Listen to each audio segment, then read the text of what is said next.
Hello and good evening. Welcome to the Wakefield School Committee meeting of Tuesday, October 15th, 2024. This meeting is called to order. We were supposed to have exited an executive session this evening, but due to scheduling conflicts, that executive session needed to be canceled and will be rescheduled. And item number 4, we will open as we always do with the Pledge of Allegiance. I pledge allegiance to the flag of the United States of America and to the republic for which it stands, one nation, under God, indivisible, with liberty and justice for all. Thank you. And we'll begin with the reading of our mission statement.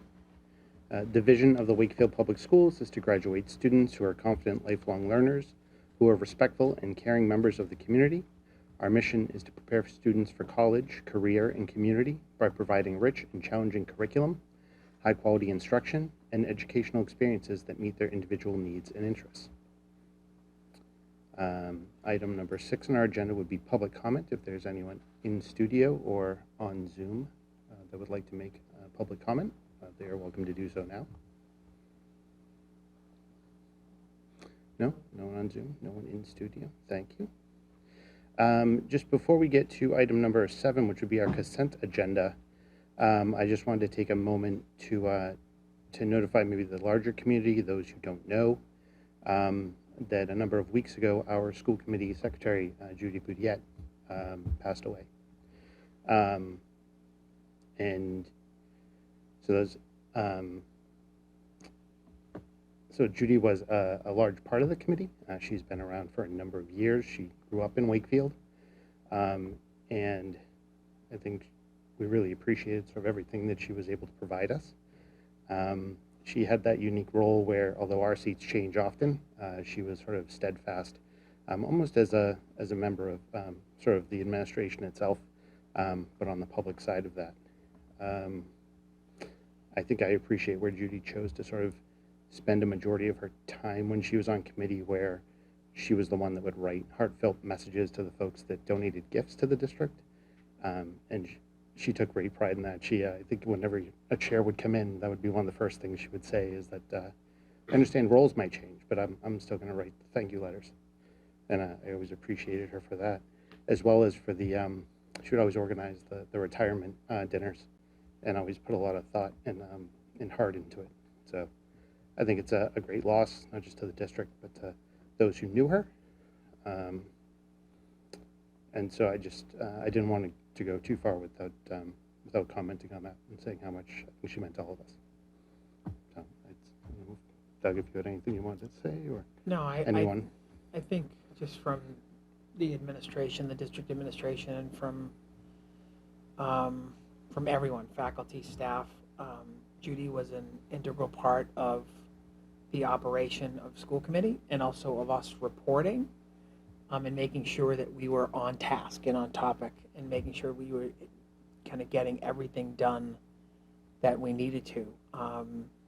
She was just a lot of fun, always led with just this beautiful positivity. She let you know when she agreed. She let you know when she disagreed. But even in both scenarios, it was always done with great love and care. And so she's going to be sorely missed. Our deepest condolences to family and all of those that are impacted by her loss. We are trying to make sense of that and grieving and looking forward to more information to be able to share about services when that becomes available. Thank you.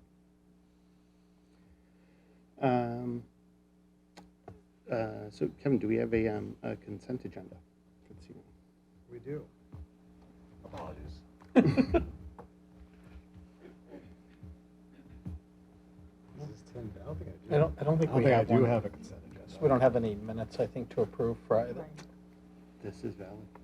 Okay. Moving on to item number 8, superintendent's remarks. I would like to take. Oh, I'm going to pause you. Go ahead. Yeah. And maybe we could hear from our youth council. I don't want to skip you tonight. Yeah, so we'll start off with academics. PSATs are coming up at Just one sec. Could you guys just introduce yourselves just real quick, just for those who this might be their first time? yeah. I'm Ahmed Othman. I'm a senior at the high school. Great. I'm Shay Sunken. I'm also a senior at the high school. Thank you. And we're both student representatives. Thank you. Yeah. So PSATs are coming up at the high school on Saturday, October 26th. And then in terms of athletics and performing arts at the high school, the Warrior Marching Band is currently having a perfect season in competition. They have won all their competitions thus far, along with a perfect score at North Reading High School last Sunday. They are hosting 2 competitions at Landry Field over the next 2 weeks. October 19th, they perform at 7 p.m. On October 26th, they perform at 8:55. All Wakefield city members are encouraged to come out and support the band. This Friday, October 18th, is the boys and girls senior night for soccer up at Landry Field. And the boys soccer team is ranked 4th in D2 and clinched the league title yesterday against Stoneham, while Wakefield girls volleyball is now ranked 14th in D3. And for other school news and timely happenings, the junior class is having some really fun fundraisers going on, including the Booing fundraiser. For people who sign up, they will get 26 glow-in-the-dark ghosts on their lawn for a period of time. Principal McLeod included it in her principal's update last week for an email. The freshman class is going to be doing pie fundraiser for the holidays. O'Connor Studios will be returning Monday, October 21st for picture retakes. The high school will be running the Alice Drill on October 25th. And exciting news, the official date for senior prom is June 4th. Great. Yeah. Any questions for our advisors? Where's senior prom this year? Where is it? Do you know? I don't know if we could say it yet. Oh, it's a secret. We'll come back Don't to you. blow the secret. No, we'll sorry. come back to you with it. It's in negotiation. Nice job, Shay. Nicely done. Thank you. All right. Okay, so With the permission of the chair, I'd like to take items out of order. Yes, please. With the first one, we're gonna start off. I'd like to invite up Caroline and members of the Italian exchange program, Ms. Cameron as well. And yeah, You could bring chairs up. Just grab some chairs. yeah, you just grab them, just put them on the end. So these are our teacher leaders and students that participated in the Italian exchange program. This is one of, I think, the best things that we do in the district, to be honest. I feel like this is a different take on travel, right? Because you get to spend time with a student, right? And so it's kind of really unique. I don't think it's something that you'll ever forget, but I'll turn it over to you to introduce yourselves and maybe share a little bit about the experience.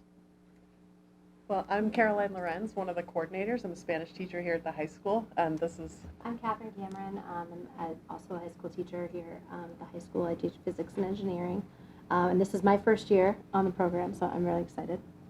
Yes, and so we just concluded our exchange with the students from Italy. We had 21 students from Italy come, and we had 18 Wakefield students and families participating.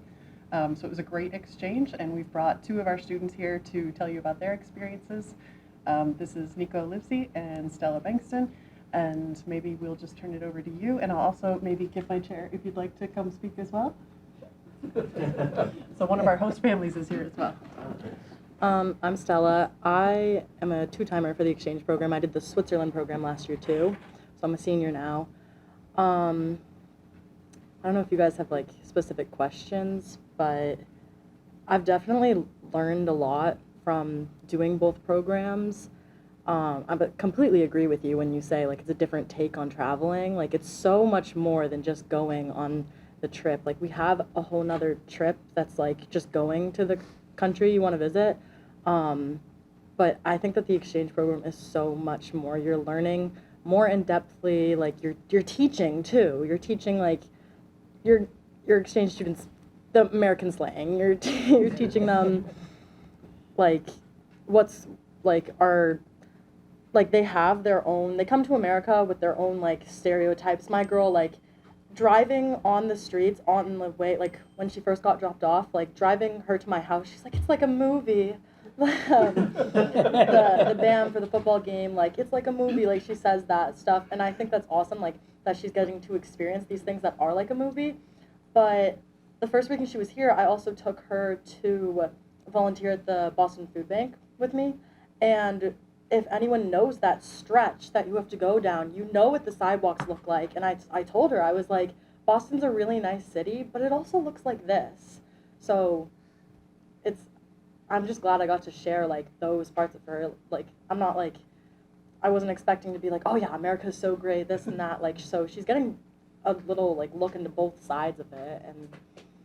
And then for the learning part, like I really did learn so much while I was in Switzerland, like things I didn't expect. Like we went, like they toured our state house, we went and toured their state house, and I learned how their parliament building works and just different things that like, I mean, I've never really thought about Switzerland before I did the exchange program, but I'm glad I know more about it now, other than the fact that it was like, I think I learned in American history that like it was neutral during like World War II, and that's all I knew about it before I went there, and I learned so much more, like their languages and their connection, like the different regions and their connection with other countries that they border. And one of the big like comparisons they had was like their country's so small, like to cross their country is the same amount of time driving as it is to go from east to west Massachusetts. Like it's such a big difference, but they have like, that was just one of the biggest like culture shocks for both sides of the program, like how huge America was. And they're only seeing like the north of it, the northeast, west, east. So I'd say probably my biggest takeaway from the exchange program was just the lifelong friends that I made along the way. I mean, especially my exchange partner. She fit right into our family. She made strong connections with not only me, but my mom, my sister, and my dad. And yeah, we learned like a lot about Italy on the trip, and they learned a lot about America here. And I think probably my favorite thing about having them here was like their reaction to the little things. Like when we were driving around, like for instance to school, and they saw like a bunny or a rabbit or like a squirrel in the yard, they were like, whoa. And just, you know, it was really cool. And even coming into school, like they were like, wow, you guys move from class to class throughout the day, and like they loved how nice our teachers were. Just, I don't know, it was a cool experience to see the difference between like American and Italian life, especially having a mother who came from Italy. Yeah. That's great. Any questions? What part of Italy were the students from? Montebello, or they're like, that's the school they go to, but it's kind of like a regional school. Like my student lives 50 minutes away from the school. 50? Yeah. Wow. I think. I had to ask her a couple times, but I think that's what she said. She takes a bus. She's like, that's a whole nother culture shock. I wake up with 5 minutes to get myself to drive myself to school, and she takes the same bus for 50 minutes every day. And like her best friend lives 20 minutes away from her rather than like 5 to 10. Yeah, so it's like go ahead, Rosa. Montebelluna is a small town, like about an hour north of Venice, so it's just in the northeastern part of Italy. So close to does the mountains. Wakefield seem big to them from where they came from? I remember when the Switzerland students came, I remember them talking about their Oreos, and they were like, it was so interesting how many flavors of Oreos we had here. And, you know, we just go to Pringles. Walmart and don't think twice about it, you know? I don't know if they thought it was big. I mean, both of our partners were from like a decent distance away from the school, so it felt like more of a dense area than where they're from. But Yeah, one thing about that is, I feel like it like would feel like there's so much in like the same spot. Because when I went to Switzerland, like the town that we stayed in was Basel, and their downtown felt like a strip of Boston to me. Like it looked like a strip of Boston. And so I'm like, they have like the city right here, but then they also have like the country, like they have all of that. But where the Italians are from, it's more countryside. Like my girl said that there are like makeup stores, but maybe 20 minutes away. And she said she buys toothpaste online because like they don't have a CVS like right down the road from us. When will you be going to Italy? Are you staying with the same families who hosted? Mhm. yeah, you? so we exchange with them. So we go to Italy, and they'll like be our translation. And we go February break until March 1st, I believe. The 15th, yeah, to the 1st. That's great. Kim? One thing that I think a lot of Americans kind of get wrong about other countries is they think, oh, Brazil, like Brazil's all the same thing. Italy, it's all the same thing. But like Italy has so many different regions. Like if you're in northern Italy, if you're in the mountains going down to Rome, Yeah. it's almost like you're in different countries, like even cultural differences. So the point you made about America when they came to Americans, like, oh my gosh, but like, I wonder if you guys like kind of said, well, this is Wakefield, but Wakefield is very different than like Denver or Yeah, like even rural Western Mass. Montana. You know, I wonder if like that, you know, conversation ended up. Mm-hmm. I actually had the opportunity to take my exchange partner up to New Hampshire, and we got Yeah. to see Squam Lake, which was pretty cool. Yeah. And so, it was cool to show them the difference in America. So they definitely got to Yeah. see the, town versus like rural New Hampshire. Which is cool. And they do also spend some time in New York before they They go. do, So yes. they Yeah. do 3 or 4 days, I think, in Yeah. New York City. Cool. So they get at least New Yeah. York. Yeah. I'm curious, it sounds wonderful, and I can't wait to hear what the experience is when you go to Italy. That's really amazing. And I wonder what your aha moments will be when you're there, kind of like they have here.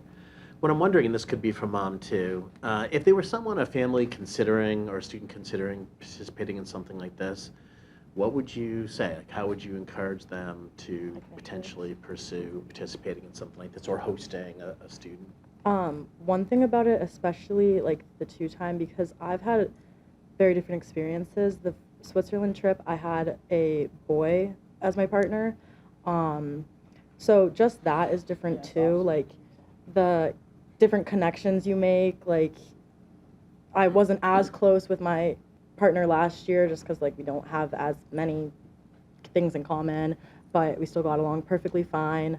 But one of the things that really like takes into account is like the responsibility of it. Like it's like you're hosting this person and you have to make sure they're set for the next day. They have their lunch, they have anything they might need. You're telling them the weather because the Celsius versus Fahrenheit. Like I'm like, oh, it's probably like this, or I'm Googling like how to let them know. Like just helping them be prepared and as comfortable as possible. It's a lot to like have a whole another person to worry about. And I'd say like that's one of the biggest differences and things to keep in mind.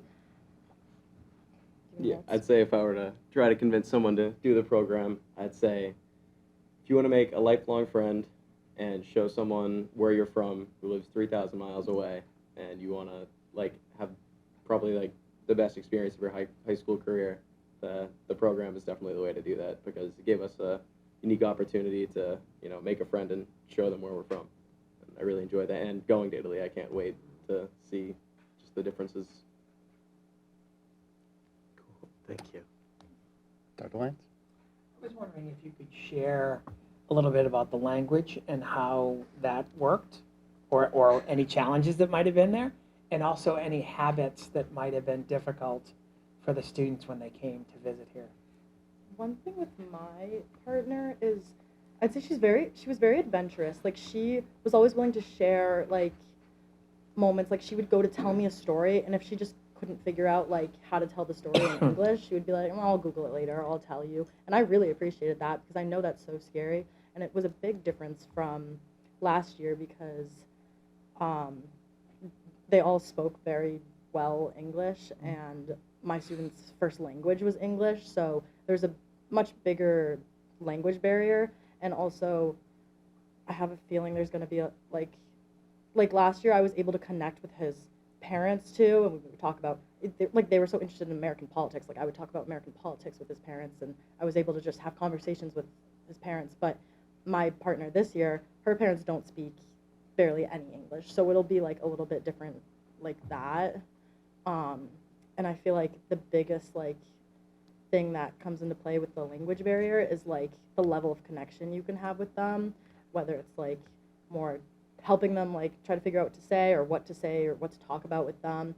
And I feel like one thing that the students for a habit is me and some of the other girls like talked about how we started like picking up the way that they say things. Like when they're in school shadowing us, like it's the next period, I would be like, okay, now we go here, because like that's the way that they talk. Like, and I'm sure like that's how I would sound. I take Spanish. that's how I would sound in high school, like in the same situation, like roles reversed, trying to speak Spanish because I don't know the perfect grammar that they use on the daily. I was definitely impressed with their level of English when they came. I mean, obviously, I was expecting that they'd know how to be conversationally fluent, but they rarely struggled on words. And my exchange student actually came. She went on a trip to France the week before she came here, so she went from speaking French to going back to her home speaking Italian, and then coming here and speaking English. And it was really cool to see like how much of the language they'd picked up. And I didn't know until they got here, but they started like learning English in like their elementary school years, which was very cool to see. Gives us a little bit to think about in regard to, students have 3 languages, and we're, working on a second, right? And yeah. One thing it's made me realize is like English is such like a universal standard. It's like all over the world. Like if you go to a country in Asia, like they'll have signs in their own language, but also in English. Like it's like that's how it was in Switzerland. Like mostly everyone in Switzerland knew how to speak English, and I guess it's not the exact same for Italian, but it's pretty much like a world universal standard. Like English is like the commercial like language to learn. It makes me feel grateful because like we have it easy. Parents would be happy to hear that. Just saying. I'm wondering if Ms. Cameron and Ms. Lorenz, if you have any feedback for us? Had a great exchange, and we're really looking forward to now planning out our trip to Italy. So we get to fill in those days now that we have our dates figured out. We're definitely going to ask Nico and his mom Monica if they have any tips for us, because you're from that region, right? Yes, so my hometown is about 10 miles from Montebelluna. So he's been there. Okay, so we'll have He's a very local familiar guide. with that area. Yeah, you can show us So- around. No, we want to do, we want to plan it around what the kids want to do. Yeah. So we are, we'll go to them and figure out, what's most important for them to see. And I think, for me, this being my first experience with them, coming here, I think what I want to make sure is that they have this similar experience of seeing, maybe not the squirrels, but the lack of squirrels, and the more day-to-day things and the more day-to-day experiences, and not flood everything with going to see, you have to see this and you have to see this and you have to see this. Because I think for the, all like what you guys said and what the Italian exchange, they like, that's what the exchange is versus the trip where you go and, you see, I mean, obviously we'll see the Coliseum and stuff, but, where you're just Everyday life, every not just day, highlights. exactly. Yeah. So making sure that there's enough time for that, for them to experience high school life in Italy. We can't thank you enough for being part of this exchange. Without our teachers doing this, we wouldn't be able to do it, right? So, and we had the good fortune, the opportunity to meet the leaders on the Italian side as well. So it was great. It was really nice exchange in central office, so we really appreciate it. Thank you. Thank you guys for letting us do it. We also have to say thank you to our students and our parents who Yes, pull off this whole exchange. do, It's them definitely. opening their homes.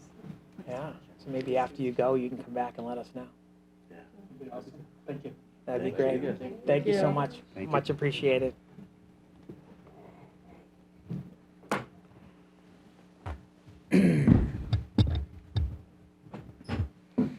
Thank you. Next up, I'd like to invite Rosie Galvin up, who's going to kind of give an update on special education. Ian, we're also going to need to change the slide deck.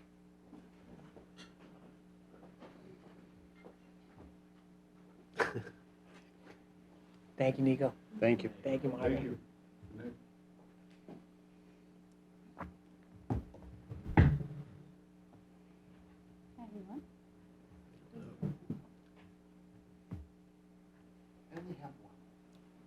You don't have slides for special education? I think it's further in the same deck, I believe. Is there another section? I think it's, Do you want to take someone else Would you first? give us a second? it's in this deck? It could be, I'm not sure.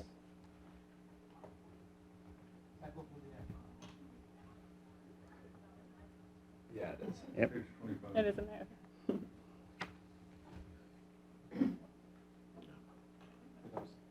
There you go. Yeah, it's in there. It's for the. Oh, good, you have it? Okay. All right, which slide will we be starting on? 25? Looks like, yeah, I was gonna say, there's only 20 slides. It looks Right. like number 2 in what you have here. Number 2?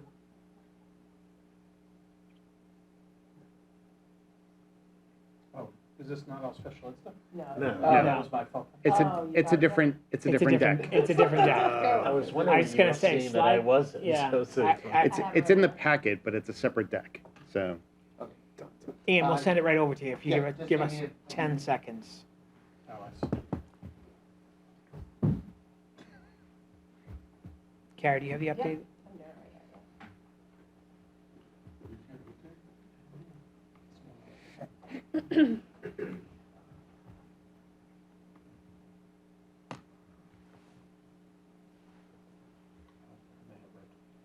Meg, everybody make it back from Borndale and Nature's a Classroom? A-okay? From, like, didn't you have students that were in the, I think so. I haven't touched base with them too much yet, but I've heard. I think so. nice, nice.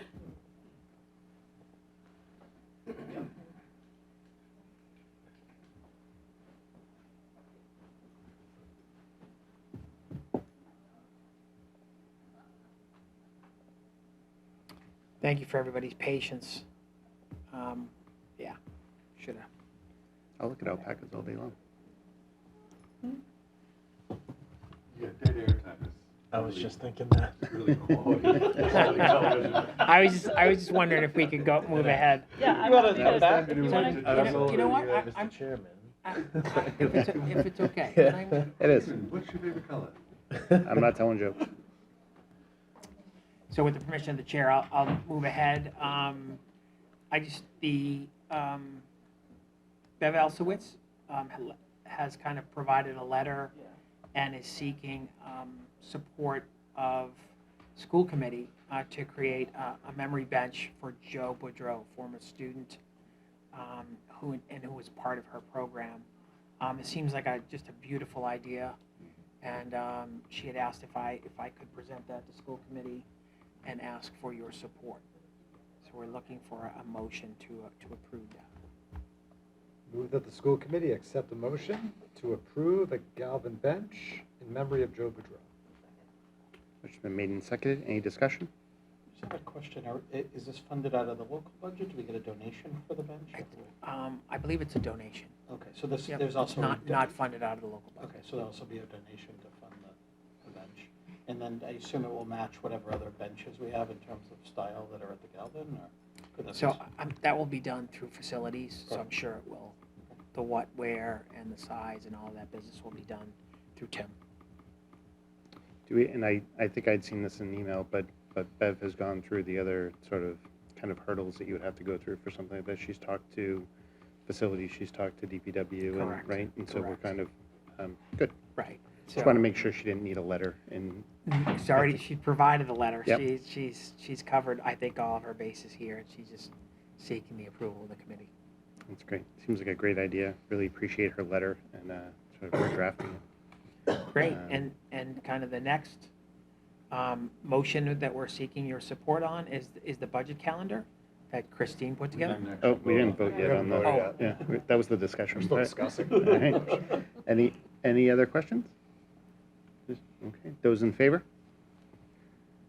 And that is unanimous. That passes. Great. So the other piece that we're looking for the school committee support on is the budget calendar that was created by Christine. Which we discussed at the Finance and Facilities Subcommittee. And as you all know, it's that time of year again. But this is a draft. Dates are subject to change, but this is what we currently know at this time. We typically kick it off with the fall town meeting. But we just wanted to make sure it's in our policy that we present this timeline by the end of October. Do we have a motion? I don't think we have a motion for that, but I can make it up, if that's all right. Yeah, I Yes, don't think the Not a motion- bylaw. Okay, cool. Make a motion to approve the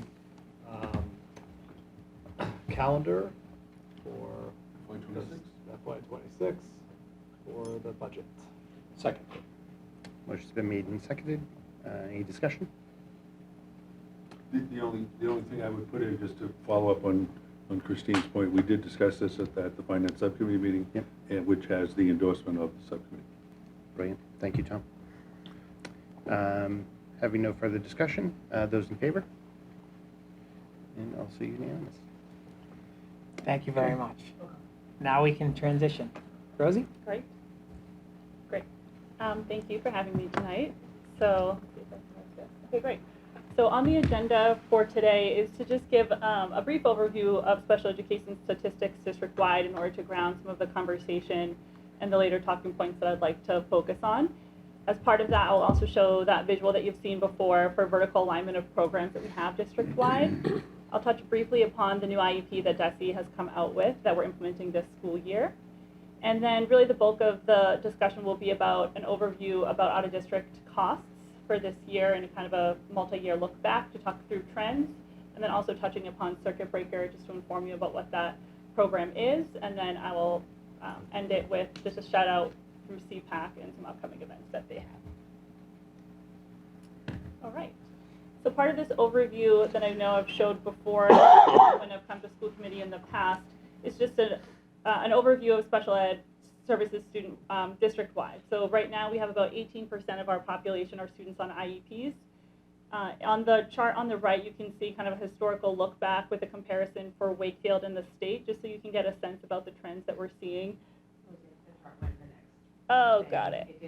Oh, no problem. Okay, sorry about that. Well, the trend basically is that you can see at the state level, it's been increasing about less than 1% each year since for the past 4 years. And Wakefield, just wanted you guys to have kind of the overview that Wakefield has been in line with that state number in terms of percentage of students on IEPs district-wide, just slightly below in each of those years is what that chart had said.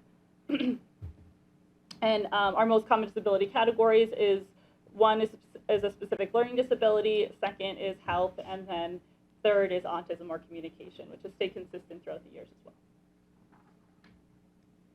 All right, I know you've seen this chart before. This is really just to show the vertical alignment of programs that we have district-wide. We've done a lot of work on program development since I've been here, continuing that work. So we've kind of renamed some programs that you can see, the various acronyms here. I know I've been to school committee in the past where we did a deeper dive into what each of these programs are, how many students and teachers are in the programs, what curriculum we use, et cetera. So I won't go into that today, but this is just the visual so that you can see what we have at each level. And the color coding in the top right corner shows that, for example, language-based program was new as of fiscal year 24. We had some other programs that were new in red as of fiscal year 23. And then the green is the anticipated programs in the relevant academic years that are noted here. All right.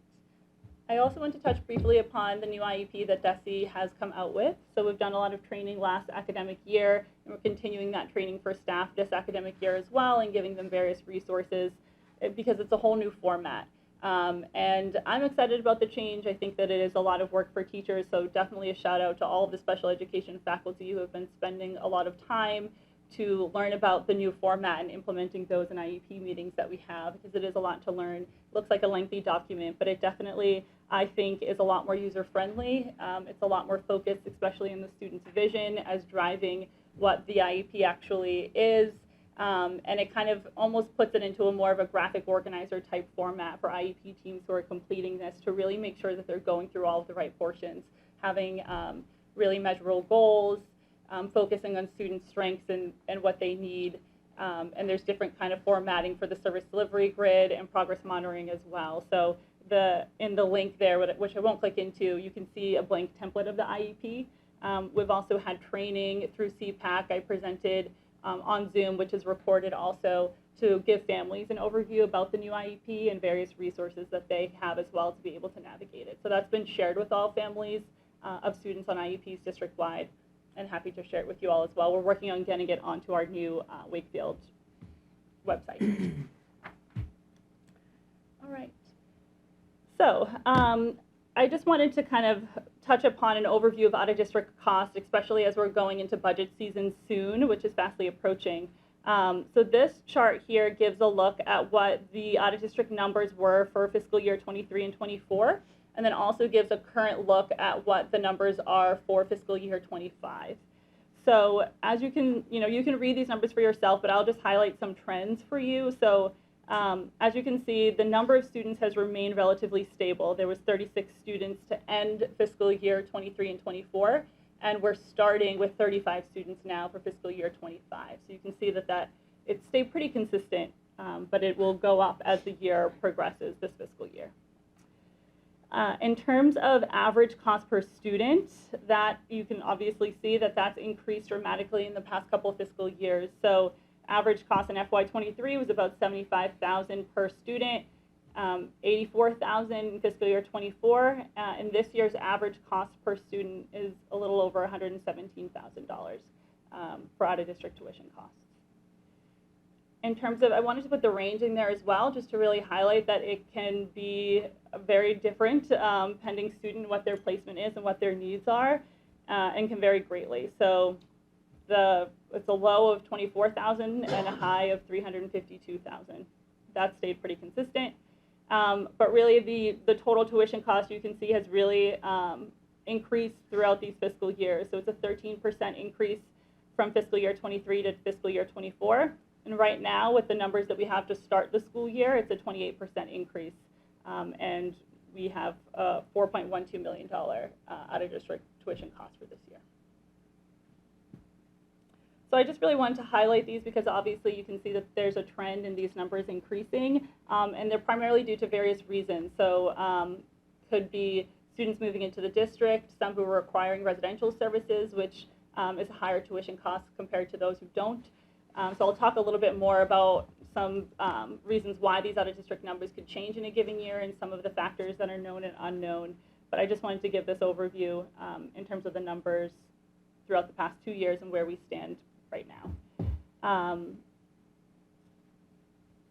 think that's all I wanted to highlight here. Do you have a question? Yeah, is the rising cost per student is it a function of the cost of these programs going up, or is it more a function of students being put in different programs that just cost more? Both. It could really vary, and I'll go into that a little bit more too. I did put on the chart here too the OSD rate of inflation. So it goes into a little bit of detail, too much detail probably, but you can see that this is the increase in out-of-district tuition costs at private day placements from fiscal year 2022 to present. You can see that from fiscal year 2024, that was a dramatic increase. So I just, that kind of goes at the answer to your question there. And fiscal year 24 was a 14% increase when previously it was more around the 2% increase range. So that's one factor. I'll go into a little bit more of why those prices might vary in a given year to year.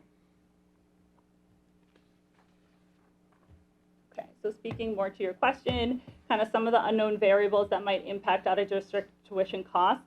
I think it's important to recognize, obviously, that some of these can be unpredictable. So there might be a student who's already in a placement and they're requiring a greater level of need. They might need a one-to-one service provider with them throughout the day, which comes at a cost. Transportation costs also, we've seen a dramatic increase throughout the years as well. That contributes towards the cost of an out-of-district placement to transport the student there if they're not residential. And then also there could be kind of unforeseen circumstances too. There was an example last year. We have 11 students at a collaborative, and there was a change in their tuition costs mid-year where it was $5,500 added to every student, which we wouldn't have been able to foresee at the beginning of the school year, which was almost a $60,000 cost that we didn't have planned. So that's just another example of how it can be unpredictable. Students can move into district mid-year. It goes into a little bit more detail as to whether it's at a private day placement or a public day, like a collaborative, in terms of when we would start becoming fiscally responsible. But those are all kind of factors that are unknown a lot of the time that we try to plan for the best that we can, but can really impact budget significantly.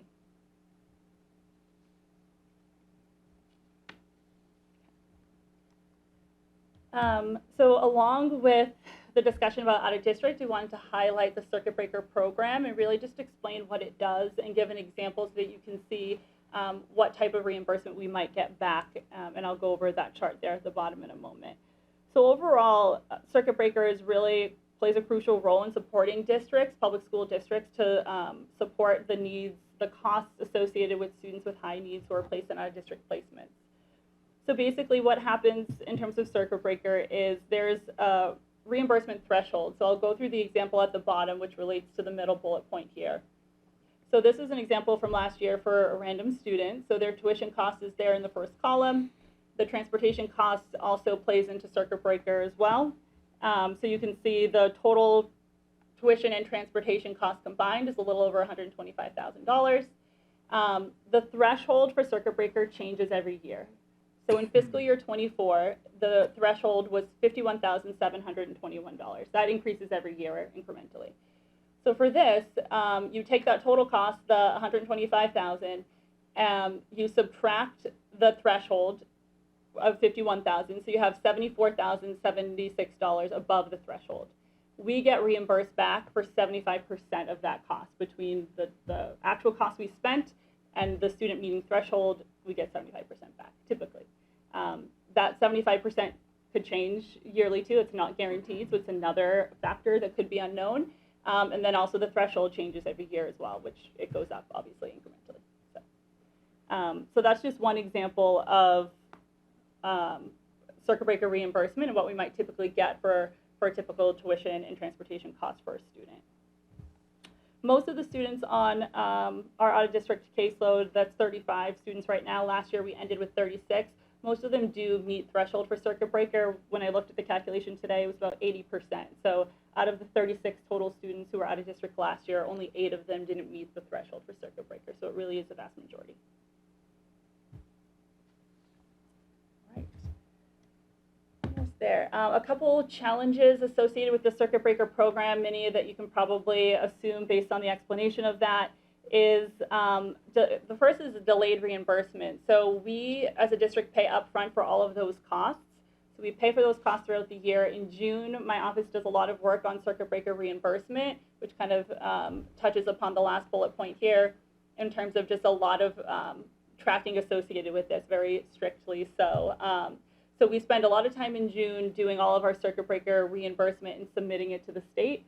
And then when we come back for the new school year, we get what the final number is that we'll get back in reimbursement. So it is, we cover that whole cost of the fiscal year, and then in I think quarterly increments the following fiscal year, you get reimbursed for what you had paid the previous fiscal year. So that is certainly one complicating or challenging factor related to circuit breaker. Obviously, I've covered that it only covers a portion of the total cost that we spend, and you can see that these are really high numbers. Of course, it is really helpful, but it is still a substantial portion of expense for the school district. I've talked about the unpredictable special education costs with the example of the OSD rates and other things that students might need, again, move-ins, students who might need more even if they're at a current placement that was unaccounted for. And it wouldn't necessarily account for that. The last thing I want to highlight regards to circuit breaker is just a note that it is a special education revenue account as opposed to a revolving account. So with a revolving account, examples like the Doyle Early Childhood Center or like food services, where it replenishes itself through regular payments, as opposed to this being a state funding reimbursement for high out-of-district tuition costs. And that you can only spend on out-of-district tuition costs as opposed to other things. Lastly, before I'm happy to answer any questions that you might have, I just wanted to put a quick plug for the Wakefield CPAC. So as I talked about when I was going over the new IEP, we had a recent meeting where I give an overview to families with resources about the new IEP document. Next Wednesday is our next event on October 23rd with stress and anxiety management. You can see kind of the list of other events that the CPAC has planned for this year. I also included their email for anyone listening who might find it helpful, and the names of the CPAC leaders and Chris and Chrissy. So just wanted to give an overview of the good work that CPAC does. I know it's a lot of information. I know that it's a big overview of two big programs and topics, but I'm happy to answer questions if you have them. Good. Pete? I know you try to bring as much programming into the district as possible. I'm just curious if there's any opportunity among the 35 students we currently have out of district where we could create additional programming in-house to, provide service both in our local community and probably, at a discount and maybe add some staff members locally? Absolutely, yes. That's always what our main goal is and always what we aim to do and think about. There are some students who, without going into too much detail, who are currently at out-of-district placements who we are looking to move back into a less restrictive environment and thinking about maybe them coming and doing some evaluation period here or doing observations at their current placement to figure out how we can support those students in district. So yes, that's certainly always our goal. Sometimes we might not have the services because their needs are too extensive, or they might not have like a peer grouping here because of that. But certainly that's what we're always thinking about and trying to build our programs and our curriculum in order to support students here. And when we support them here, we don't get any reimbursement even if the cost is over that amount, is that correct? You do, that's a good question. It is a little bit harder to reach that threshold, but there is a whole kind of complicated math situation associated with circuit breaker, where if it's a student who's in district who maybe requires a lot of related therapies or a one-to-one like paraprofessional, for example, there is a calculation with numbers, dollar amounts associated with those things, and you can, if they do reach threshold, it's a little bit harder. We have less students in district who meet that circuit breaker threshold, but they are eligible and in our numbers as well. Thank you. Melissa? Could you talk a little bit about what inclusion looks like for the 3 separate subcategories of students you listed? The first page It may have been the second. here. Yeah. The placements, yes. Yep. So most of our students are full inclusion, meaning, so basically on the IEP there's a service delivery grid, where grid B means that student or personnel are moving into the classroom to support the student, which is always our number one goal, right? If a student needs to be pulled from the classroom from gen ed peers for a certain portion of their day for any reason, it's listed in grid C of an IEP. Happy to go into or share more resources about this as well, but that means basically the time that they're away from gen ed peers. And then it's a portion of their day, I forget what the exact number is, it's something like 65% of their day or something, where it's an automatic calculation as to whether their placement, so full inclusion is at least 80% of the day, partial inclusion is at least 60% of the day with gen ed peers, and then substantially separate is the vast majority of their day is outside of that time. So we have, to answer your question, we have the vast majority of our students are those who are in that full inclusion model where they have special education teachers opting, pushing into classes to support not just special ed teachers, it could be related service providers like a speech language pathologist, occupational therapist, they could be providing services within the gen ed setting. And it could look like a variety of things. Maybe it's special ed teacher support in a designated class, like math, for example, if a student has a specific learning disability in math or needs support in that area. And that special ed teacher works, consults with the gen ed staff about services, accommodations, and modifications for the student. And then that's specified exactly what they would need in the service delivery portion of the IEP. Okay, thank you. Does that answer your question? It does. Thank you. Anyone else? Just curious, Rosie, on in terms of the new IEP, has there been much outreach from sort of the community, the population that would need to sort of review that process, how it's changed? I know you mentioned there was sort of a meeting with CPAC sort of where you're offering, but have any parents, any caregivers really reached out and asked for some help in going through that new process? Not to me personally. I think we did a lot of outreach with the CPAC. Like I said, we also had an event last spring that was in person about the new IEP as well. So this was the second opportunity for a presentation about the new IEP and resources shared. So we did make a point, we had people reaching out who couldn't make it, so we did record that the latest CPAC meeting, and we're giving people resources about it. I know that special ed coordinators have also been working and special ed teams to give families resources about it too. We also created this kind of IEP pre-planning document for families as well that gives an overview of each of the major sections so that they can have it ahead of an IEP meeting if they want it. Of course, they don't need to fill it out, but it kind of gives them an overview of what to expect in terms of the team meeting and the discussion so that they can like jot their own notes down in a graphic organizer type format to help them prepare for the meeting. So we updated that to align with the new IEP format because that practice was in place prior as well. So no one has reached out directly to me, although they're welcome to. But yeah, we have those resources available to them. Great, thank you. Thank you for joining. Okay, yeah, Appreciate no the problem. update. Thank you guys for your time. Thanks, Rosie. Thank you. So the last item that we have are administrative goals. So Kara and I are going to present. We're going to present from the table. Might be easier to kind of Oh, fun. hear from the both of us at once.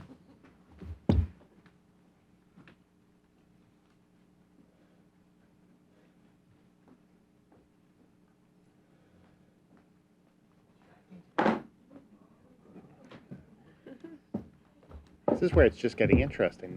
They want to see goals too.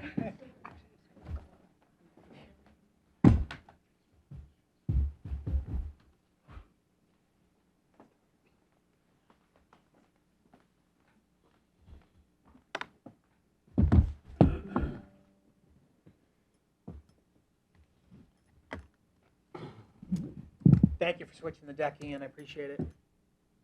So we have about 20 slides. They're packed. We can stop incrementally. If you have any questions, just please let us know. So we're going to talk about 3 district goals and 3 superintendent goals, right? So 6 goals total. We'll talk a little bit about kind of where we are in kind of a progression. In the past, when we've talked about goals, we've reported on the school year that has ended and then looking ahead to the school year that is starting. And we use that same kind of format here. So, one of the things that's really important to us and that we kind of stay on track with is making sure, this is like your question, Pete, about district programming for special education, right? And so we often get this question is the instructional strategy, is what you're doing aligned? And so we started with this kind of infographic a few years ago, and on the Google Doc that we have, kind of these things you can access the school improvement plan, but the district instructional strategy is made up of 3 parts, which is based on the research of Elizabeth City, right? Which talks about teachers, curriculum, and really personalizing or kind of the students, right? Kind of connecting those 3 vertices like a triangle. So the district instructional strategy is related to school improvement plans, which our principals just presented and spoke about. It also relates and is tied into our professional development plan, which you'll see, especially on goal number 2, which intersects with instruction. And our teacher professional practice goals and our student learning goals that are created by our teachers in consultation with our curriculum coordinators, who also have a hand in kind of helping and supporting that work, relates directly to classroom practices or instructional practices that are taking place as well, right? And so goal 1, quality teaching. Faculty and staff will have access to the information, resources, and support they need to provide our students with opportunities to engage with grade level work that is culturally relevant, authentic, and interactive, right? So each word is picked, right, to have an impact, right? And so in terms of evidence or progress that we're making on goal number 1, we have implemented a differentiated professional development plan. We've established instructional leadership teams at all levels, ILTs, right? Those are school teams that are leadership groups that are kind of advisories to the principal, which we feel like is invaluable. That was something that came to us in the kind of the round of negotiations before last, where we kind of closed the loop and really got elementary ILTs in place. We have enhanced systems for intervention and data collection. Kara has spoken at length, and I think Kevin Fontanella, you've asked specific questions about can we make access to data more, can we make it more accessible? Can we make the information that we're collecting more easy to understand? And I think that that's something that we're working toward. And you can see the data that we're looking at, our information that has really kind of helped us really think about progress that students are making as well as intervention services.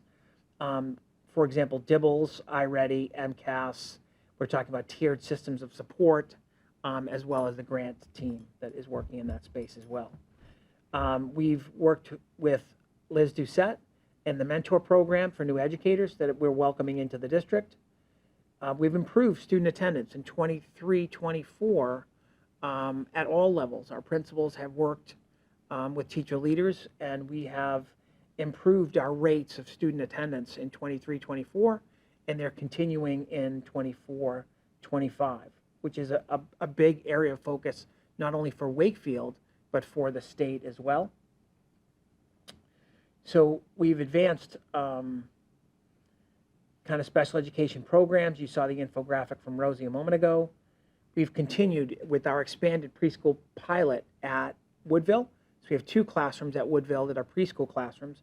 You've heard me speak about our Doyle classrooms. So we have 2 classrooms over at Woodville, and we still had to turn away 60 families this year, which is again a tough thing to be able to do. But we're also thinking through the possibility of ways that we can support in the future. That's something that is an ongoing issue or kind of problem that we desperately would like to solve.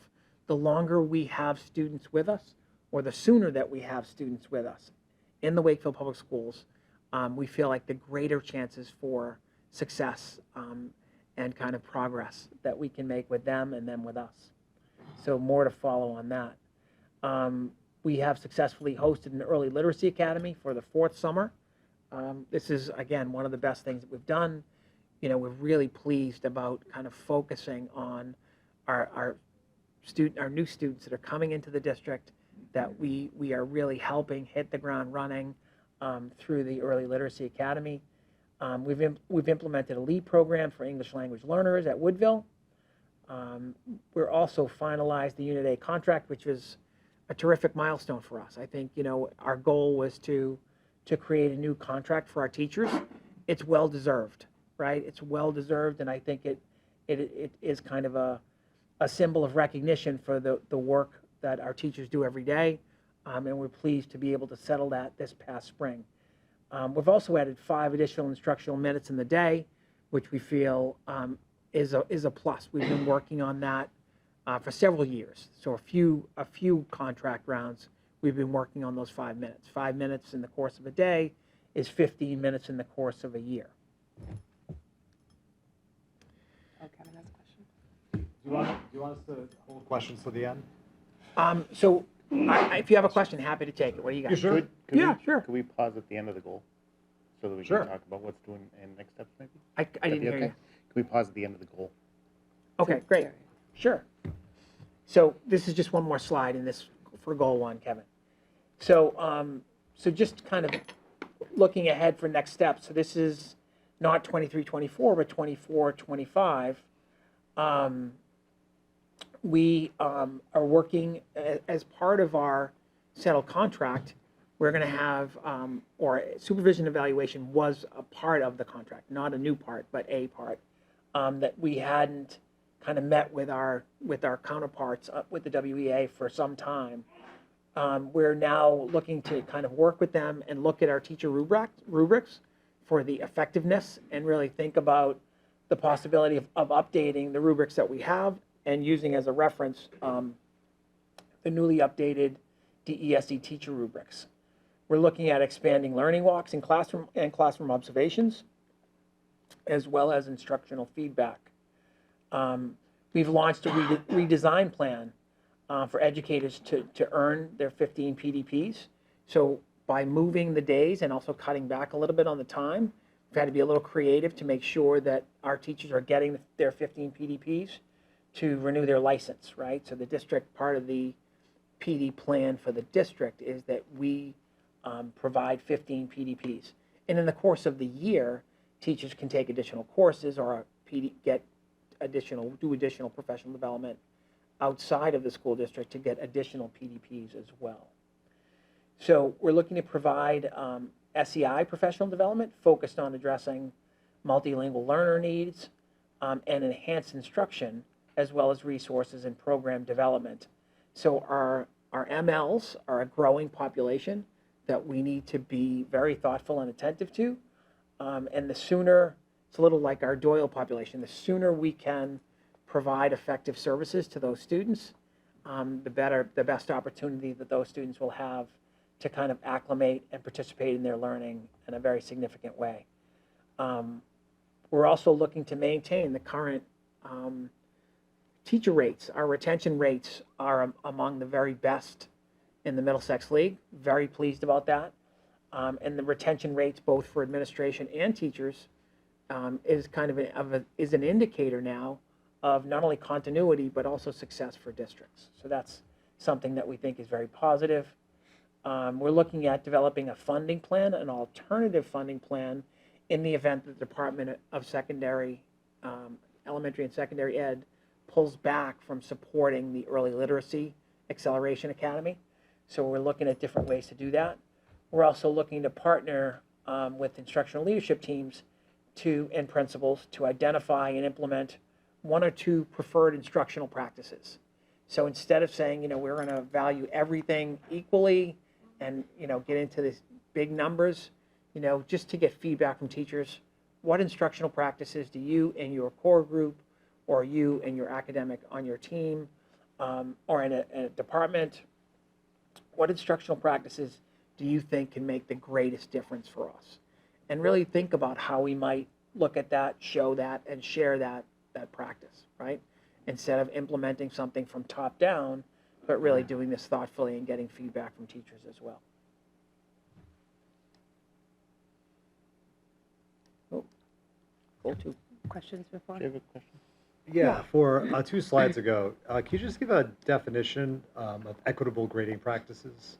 Just like a simple, what does that mean? Yeah, so I know that both Galvin and the high school have pulled together teacher groups to do a book study around grading for equity, talking about what does grading look like in your classroom, how are things weighted, what does homework look like, are our A's and B's on our report cards matching up with what we're seeing on MCAS, like those kinds of conversations.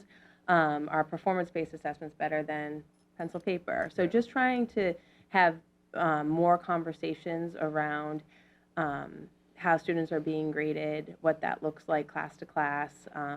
Is it wildly different from this classroom to the next? We kind of, if they are, we kind of want to bring them a little bit closer. Just thinking about just all the shifts that our students have to make through the day, and just trying to understand what they need to do to meet the expectation. So, I mean, if that's a quick summary, that's what we're talking about, just kind of equitable, meeting the needs of all learners to show that they understand the information and skills that we're expecting of them. Yeah. This is consistent with the national conversation that's going on about grades and what makes an A an A. Right. Right. Right? And so there's been a number of articles out just recently around, what colleges are seeing for students that they're accepting and how those students are performing. So we're just really trying to be thoughtful about, how do we grade students? Yeah, I didn't know if this, I was looking at a shift to standards-based grading versus the ABCD, I didn't know how much. No, No, not right no, now. we're not quite we have there yet. standards-based Okay, grading. I just Yeah. don't want to get in the weeds, but. Yeah, no big shifts, but just Gotcha. having more conversation Talking around. about it. Even we have standards-based grading at the elementary level, but even more conversations around what are you pulling together to say that a student's mastered a standard or is still working towards? So just better conversations so that they mean a little bit more. I think better meaning behind all of it is the goal. Initially, we thought that standards-based grading would provide more information and clarity. It did one, but not the other. It provided more information, but I don't know that it provided clarity, because parents don't work with the standards every day. Yeah. What they want to know is my child okay? Are they on grade level? Are they progressing? In kind of practical terms, they want to know, do you know my child? Some really important pieces in terms of their own development. Other questions in regard to number 1? Yes. I was just wondering if you got any feedback from teachers about the professional development plans and the differentiation, if it's working, if they like it, if it's... Yep. So our professional development plan, do you want me to jump in on Go that? ahead, sure, I just did. Our professional development plan is developed over the course of a year. We've already actually had, this is the first year where we're shooting to have our PD committee meet 4 times a year. The past couple of years we've averaged about 1 meeting a year. But even before the PD committee, in past years, we'll start planning probably mid-year, thinking about what are our goals for the district, what is the professional development that we need. Our curriculum coordinators run the department meetings at the middle and high school levels, so they're kind of in conversation about here's here's what we're thinking, seeking that feedback in smaller groups. And then we do pull back together with the PD committee just to run. Typically the way those meetings have gone is we've got an initial draft of a PD plan for what we're proposing based on what, different groups need. I'd be remiss if I didn't speak to Rosie's work too. She plans for all of the different, Special groups within education special education as well, and tries to make it really meaningful to what those groups want. So yeah, teachers' feedback is sought in a couple of different ways through the PD committee, department meetings. I'd say the last couple of years, there's no like major surprise on PD. It's been really a lot of focused work on things that we need to do as a district. It hasn't been anything random or, what's this new thing we're doing. It's usually been something that's been talked about for some time. And teachers are involved in that conversation about planning it and giving responses to whether or not it's been helpful and whether or not you're going to do it again next year. Yeah, they fill out feedback forms after every session. People don't hesitate to tell us how they feel. Okay. So, I'm always there. Yeah. I get emails, I get feedback. We try to be responsive, revamp, try to make it meaningful. It's definitely hard to please everyone, but like I said, it's been pretty focused work on things that we need to do as a district. Okay, thanks. Yep. Our curriculum coordinators are also work very closely with teachers, right? They're Unit A members, right? So they work pretty closely, and what feedback we might not get, I think they get. I think it's a pretty small district in that way. I think we hear what people appreciate and also what they don't. Good. Yeah. Have a family of teachers. PD is never their favorite thing. Yeah, it's tough, but we're trying to, like I said, some of the feedback initially, I'm in my 7th year. I think a lot of the feedback initially was like, this is, we're trying to fit everybody into one topic, this doesn't work. So the whole differentiation piece was like huge movement, getting it really focused on like, no, this is, it's not, nothing's gonna be perfect, but this is practical to the work that you're doing on the day-to-day, and just even breaking out by department. And just making sure that everybody has a plan, everyone's planned for. That's been pretty big. And then even just getting the feedback from last year at our elementary level, we've been so focused on curriculum review, whether it was math or ELA. This year, we got feedback last year that, everybody might be in a different spot. Some teachers might have already met this standard, let's provide something different from them and bring back a little bit more choice. So this year at the elementary level, we're giving more of we had 2 sessions that everyone needed to know around assessment, and then we're otherwise letting teachers choose. So it's kind of, great. That's a little bit, that was feedback we got last year, and we tried to work with that. That's good, thanks. Pete, did you have a question? Yeah, my feedback was kind of same as Melissa's. I don't think the comments on professional development are unique to teachers. No, I think in general, an employee, myself, who has to do professional development, it's not my most enjoyable part of my day doing some of those trainings. But I do realize for teachers, this is their opportunity to do their training they have to do to keep their license. And I do like the fact that we're having opportunities for it to be tailored to things of importance versus just sitting in a room and giving everyone the same presentation that may not have value to them. So, and I do kind of echo what Melissa said, like every opportunity we have to get direct input, whether it's to the curriculum coordinators from the teachers, and just ways we can continue to make it, more interesting to them on topics that are important. Definitely encourage us to just continue to do that. And just trying to, I think there can be one idea about professional development: sitting, listening, getting talked to, but trying to like reframe that a little bit, that, collaborative work is professional development, learning from your colleagues, working together on, unit planning, that sort of thing. So we've tried to do a mix of that, so it's not just all learning new material. And I did love hearing from some of our elementary principals how they, part of their PD is working together and learning from each other. I think that's a great way to just continue to make each school learn from best practices that we have throughout the district. Kev, do you have a second question? Mine was really quick. It's for What do you the think of PD, Kevin? for the well that wasn't your question. for the ILTs. I assume we've had those before last year and Before 2 years last year, ago. yes. So it just said there that they've been expanded. That just So- means In the last round, not this current round of negotiations, but the one before that, we brought elementary. My point I was making was elementary Got it. teachers became part of formal ILTs. Okay. Where it's a stipended position, and it's kind of really become a great leadership advisory, leadership team that advises the principal on any number of things, which is great. So it expanded from the middle and high school to the elementary. Correct. Yeah, they were trying it at elementary, but I think they were trying to fit the meetings during the school day, and then coverage was an issue, so like that And said there in was the no last contract, the you stipend know, was I think, associated. yeah, so I think it's, the way it's created now, there's a little bit more equity. Mhm. Yeah, so. And the ILT at Galvin and the high school, the ILT work is built into the job description and the stipend of the curriculum liaison at Galvin and the department coordinator at the high school. Melissa? Just another quick question, and it should be pretty quick. The MTSS grant team, do you have a list of current grants that you guys are seeking for multi-tiered? We don't have a list of current grants that we are seeking right now. We can provide that at a later date. Yeah, Yeah, that'd be great. happy to do it. I'm very interested. No, I think it's going to be a point of conversation when we get into budgeting.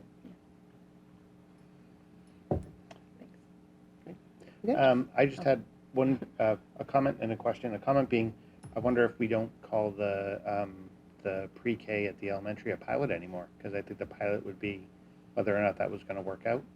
And I think We know it works. I think it works, and so We now know it works, it yeah. ceases to be a pilot, and then Yeah. just where else could we look to implement, or what does that have to look like if we're trying to expand beyond Yeah. that? Which it sounds like you're having those conversations now, which is good. I just think it's fair not to call it a pilot. I think it's going to be a point of conversation when we talk about budget, right? The footprint of Doyle, we don't have enough space there. We've taken the only available space that's left in the district. Yeah. So yeah, it's a problem for us. Yeah. And then in terms of the early lit work that's being done, which I think has been phenomenal, I think it's nothing but positive, and I think the evidence just shows.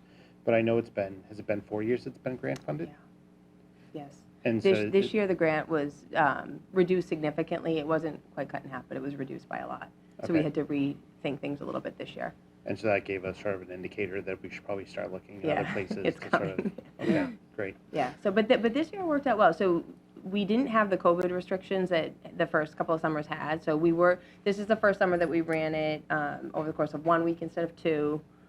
We invited the whole class instead of breaking that class in 2. And it still worked out really well. That's great. Yeah. Great Didn't program. lose the sentiment. Okay, Goal number 2? Okay. All right. So I'll just read this aloud to start us off. So our second district goal, as outlined in the strategy, is focused on rich and challenging curriculum. All of our students will have access to high-quality instructional materials and engage in a consistent scope and sequence of content by grade level and department. Student progress will be monitored and communicated using a variety of assessments. So this whole slide really just captures the overall intent of the district and the work that we've been focused on for the past 7 years, is really just trying to make a commitment to an aligned curriculum, K through 12. And by that, we mean that we have the same scope and sequence, the same high-quality instructional materials at every grade level in every school, so that these things can be built upon each other year over year. I think this might seem like it's not a big deal, but it's a huge deal. I think that things were pretty disconnected at one point in time. It's kind of easy to fall into like school-based type things. We've really made a commitment as a district to come together and align our curriculum so that there are guarantees, grade level to level, for what students will know and be able to do by the end of a grade level. This has been a huge undertaking. We've adopted a math program, which again, it's not just adopting the program and putting it in teachers' hands. It's a huge implementation and training plan that goes along with that. No curriculum program is perfect. There's the whole process of looking at the scope and sequence, deciding what to teach when, what to supplement when, and just getting on the same page with that. So we're in year 5 with math, using illustrative math. ELA at our K through 4 level, we've adopted EL education as our core literacy program, and then put a heavy focus on foundational skills in pre-K through 2, actually. We've taken advantage of our preschool using aligned resources as well. So the whole goal here is to have guarantees level to level that all of our students will learn these specific things when. That also then feeds into systems of support, special education, that we know that all of our curriculum is aligned. At the secondary level, we've done a heavy focus, along with the reviews as well, on curriculum guides. So if you go to our new website, there's a whole section on curriculum, which again, we didn't have before. This was another huge undertaking where, if you're a parent at home, you want to know, what can I expect my child will learn at this grade level, in this class, at this course at the high school. We have our curriculum guides all outlined. They're all standards aligned, out there, transparent, which again is huge development for the district. We're in the final stages of our K through 12 science curriculum review. We're expecting more information in terms of direction in December. This year, we have also initiated a world language curriculum review. So that process will be starting with the world language department, which currently is only in the 5 to 12. We don't have world language at our elementary level at this point. And then next year, we're focused on our social studies curriculum review as well. In the meantime, speaking of grants, we have applied for the Investigating History grant to pilot that curriculum for grades 3 through 7. So Valerie Drynan and Jason Pavia are working together to pilot that.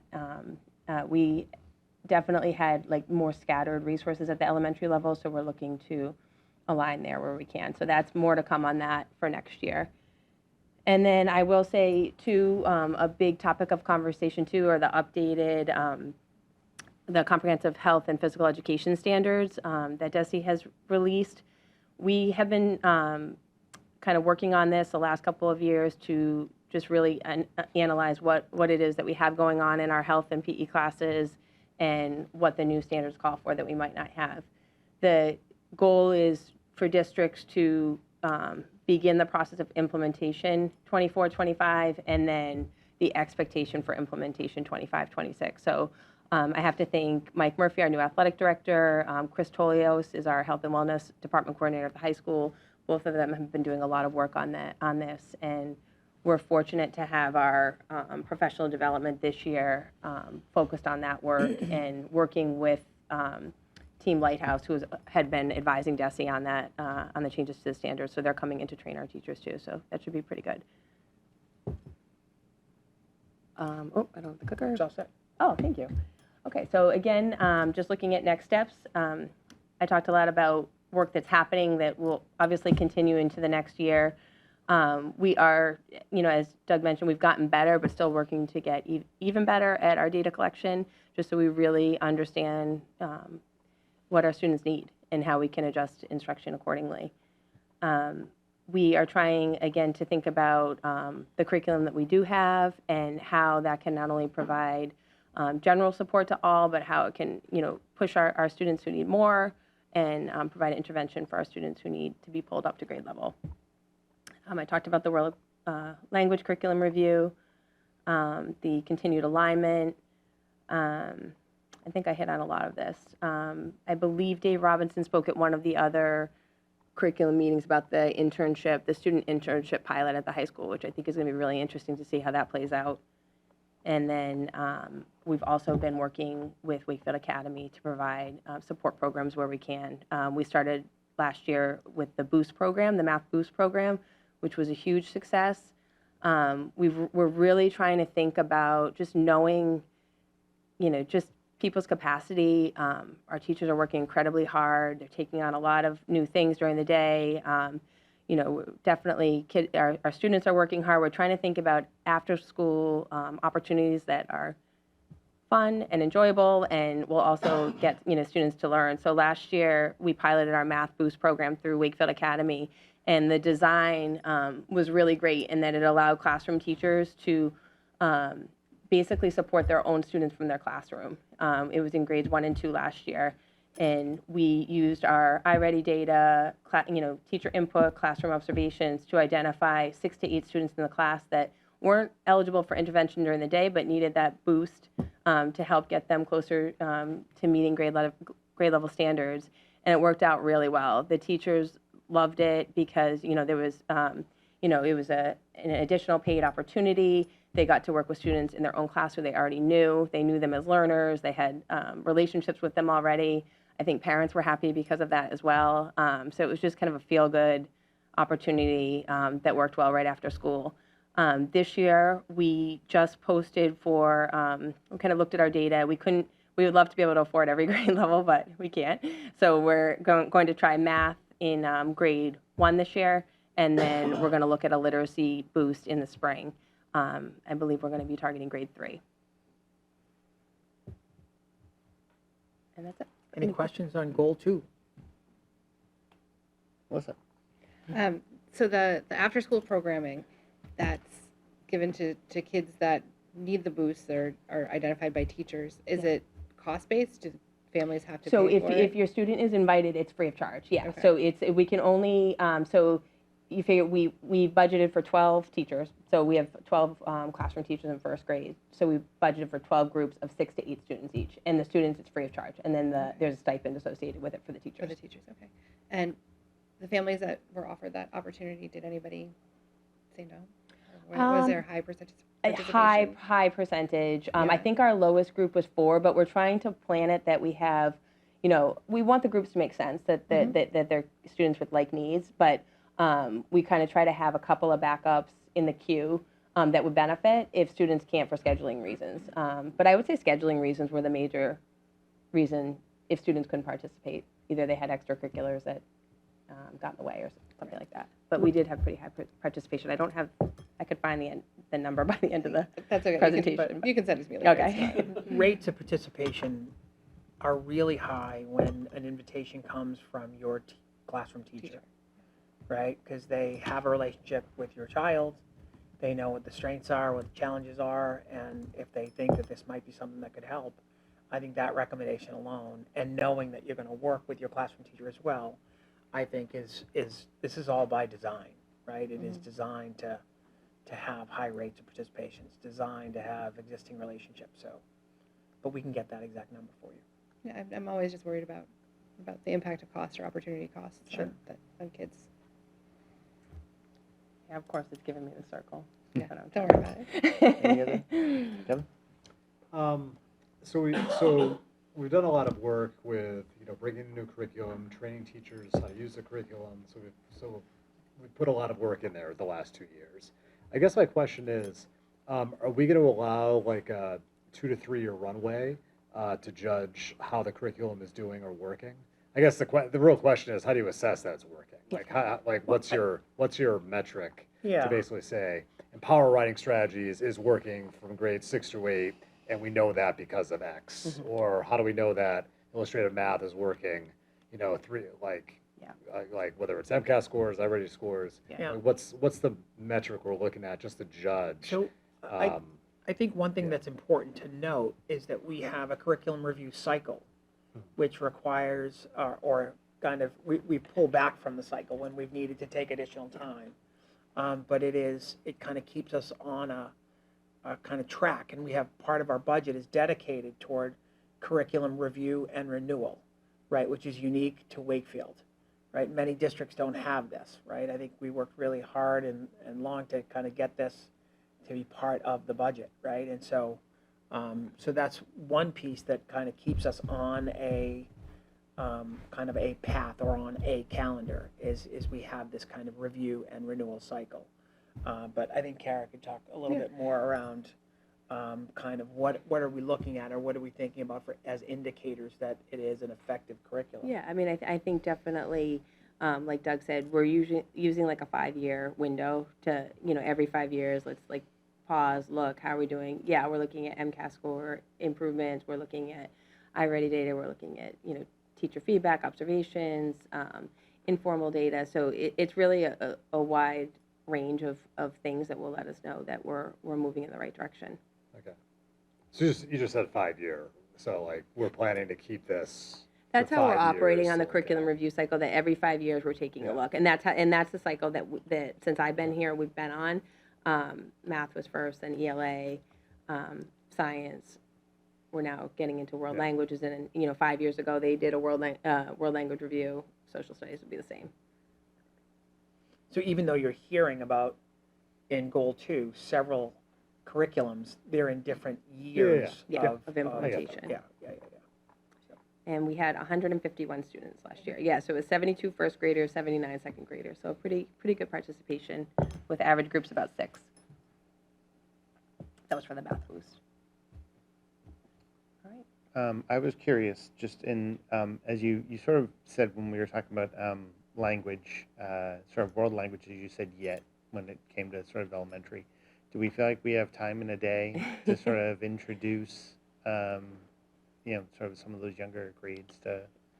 Well, we don't have time in the day right now, the way the elementary day is created or constructed, right? And so, but one of the things that we are kind of thinking about is, opportunities outside of the school day, right? And so at one of our elementary schools, we have students that have Spanish as their native language, right? That's what language they speak at home. They're multilingual learners.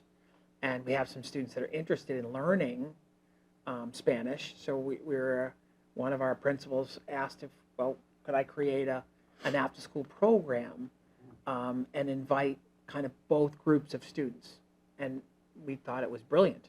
It's kind of like a two-way bilingual program, right? Not only does it support the language development for the student that has Spanish and is learning English, it also is an opportunity for the student that has English and has an interest in learning Spanish.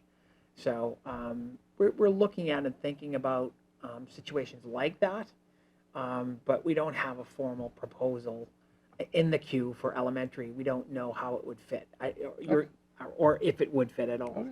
Okay. But we're hopeful, right? We're hopeful. Great. Right. I think another question I had was sort of under curriculum reviews sort of every 5 years, what would be a recent, and I'm wondering if it's illustrative math, but like, would there be a recent case where we sort of wholly kind of rebuilt what the curriculum looked like? I think it would often lend itself, I think it would lend itself to more adjustment than sort of a whole like rebuild. But I feel like with math, that almost was what happened. Well, it honestly happened in 2 areas with ELA and math, where they had original reviews, math using the Envision program as the core curriculum resource, and then English or the ELA at the elementary level was using units of study. So we did have but you're right, that we're not every 5 years going to tear down and build back up. That's not the ideal. The ideal is to do a comprehensive review, get it right, have a really strong implementation plan, and then hopefully 5 years from now we're seeing good things happening. Our teachers have everything they need to be successful. They do the front-loaded work and then are tweaking year over year. That's the goal. It is a lot of work on the front end, and we've said that a lot, and having a strong implementation plan is key. But the hope is that in the long run, if we can get consistency, if we can get a strong foundation, if we can get things organized in a way that it's not teachers aren't sitting there wondering, what am I supposed to teach today? Like that whole piece is all laid out, the scope and sequence. We're going to tweak as we need to, supplement as we need to, but it'll be organized in a way that will be a lighter lift down the road.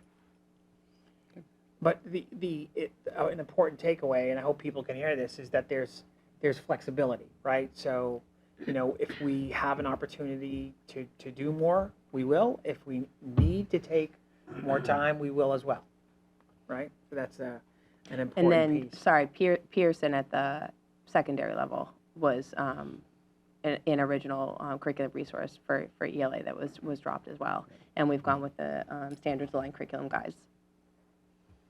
Thank you. Good. Oh, another question. Sorry. That's okay. This one's quick. It said an enhanced focus on algebra. I assume we've always been teaching algebra. So when it says enhanced focus, does that just mean it was in the last slide? I'm sorry, I'm just going back. On next steps or? No, it was the last. Oh, yes. So we're now, we're just trying to continue, illustrative math has been in the district K through 12, and we're finding more, more challenges making it work and flow at the high school level. So we're just trying to do a deeper dive into what are the obstacles with this curriculum resource, what can be supplemented instead.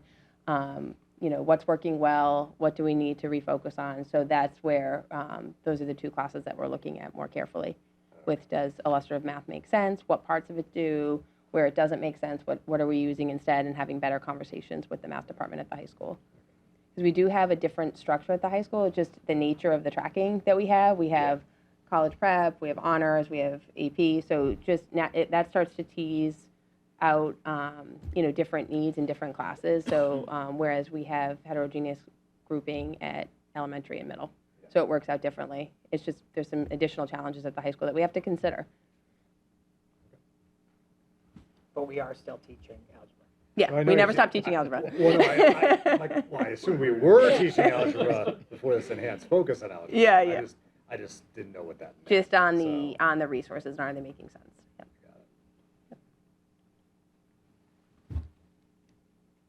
Yep. So goal 3, this is individualized student learning, and this is the third goal of the district goals, right? We will provide our students with intervention and supports that promote belonging and awareness of individualized student needs and the perspectives of others. We will do this through the creation of opportunities to engage with flexible and responsive supports and acceleration opportunities based on information gathered from classwork, observation, and assessment data. So some of this is aspirational, right? And so the idea of, accelerated learners, one of the things that we're having kind of an active conversation about is how are we supporting our accelerated learners, right? I mean, what kind of real practical conversations are we having about that? What does it look like? What does it feel like? So just an update in terms of where we are 23-24. A lot of this, again, intersects with the work that Kara's doing, so she's going to take the Yeah, next few I can slides. speak to a couple. I already spoke to some of it. Just again, trying to figure out as much as we can, how can we individualize support for students. Melissa, you brought this up. We did apply for a grant with DESE to focus on our mass tiered system of support. And part of that involved a group of teachers, administrators going to a dyslexia institute this summer and really trying to come together to make a plan that makes sense, trying to figure out what we need to do early for our students with dyslexia. There's been a lot of discussion about that the last couple of years, getting away from the wait to fail model, just really identifying kids early and putting things in place. So we've I linked there some of the work that team's done, which is really just reflecting back the work that's happening in the district. So we talked about the general ed alignment. The other work that we've done the last year is focus on our intervention alignment. So working with our reading specialists across the district to talk in depth about when should a student be referred, how long should they be in what's considered a tier 2 intervention with a reading specialist, how do we know they've made progress, what are the resources being used. And so we've been working with Hill for Literacy, which is a reputable professional development provider who also has done work with DESE to help train our reading specialists on aligned intervention to our foundations program, so that we're using our data from general ed to identify the gaps that students have, and then really targeting intervention for 6 weeks periods of time, and then hopefully, getting more of a flow of moving kids in and out. We're also working, people are using the term guideposts, looking to establish across all of our schools what is, when and how is a student referred to the reading specialist, and what does that look like in every school. And that will, in time, help us to really staff where the needs of the kids are. And so that we're not saying, oh, this kid needs intervention, but our schedule's full here, guess we can't provide it. Like, no, we don't want that happening in any of our schools. We want every student that needs intervention to get it, and to be able to support their development as a reader with a heavy push K through 2. Sorry, my computer shut down, but I think I talked about a lot of, I don't want to continue on and repeat what I've talked about. I can answer any questions at the end. What I need blocks have been established now K through 8, which is huge to have that block of time in the schedule to not only provide intervention and individualized support, also enrichment. So that was a big push to get that block in all of the schedules. But I can answer any questions if there are any. Yep. Oh yes, of course. So that is in line with what Rosie was talking about. So this is an area where we're going. We'll talk about this in next step, but we talked about general ed alignment, intervention alignment, and then the next question is, when a student's referred to special ed, what are the resources being used when a student might be pulled out from the general ed setting for support, and making sure that things make sense for students, that everything's connected. Rosie has invested, with the principals and, the district in what's called the ACE curriculum for our Strive program, which is targeting our students with autism spectrum disorders who need a substantially separate program, and just ensuring that they also are have access to high quality, standards aligned programming. And that's all. We put the link in there so you could dig into that a little bit more. So that is now in our Strive program, and I believe our ICLP program at elementary and middle. And there'll be more to follow there. So we were just talking about this today. We had a meeting with the WEA, and one of the questions was about an updated, what we call a DCAP, a District Curriculum Accommodation Plan. And so we're working, so that's in terms of next steps.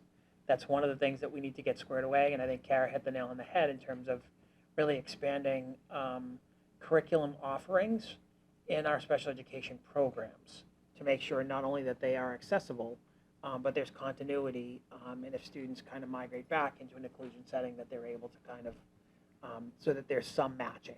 Won't be a perfect match, but there'll be a little bit more continuity and consistency. Happy to take any questions on goal 3 and next steps.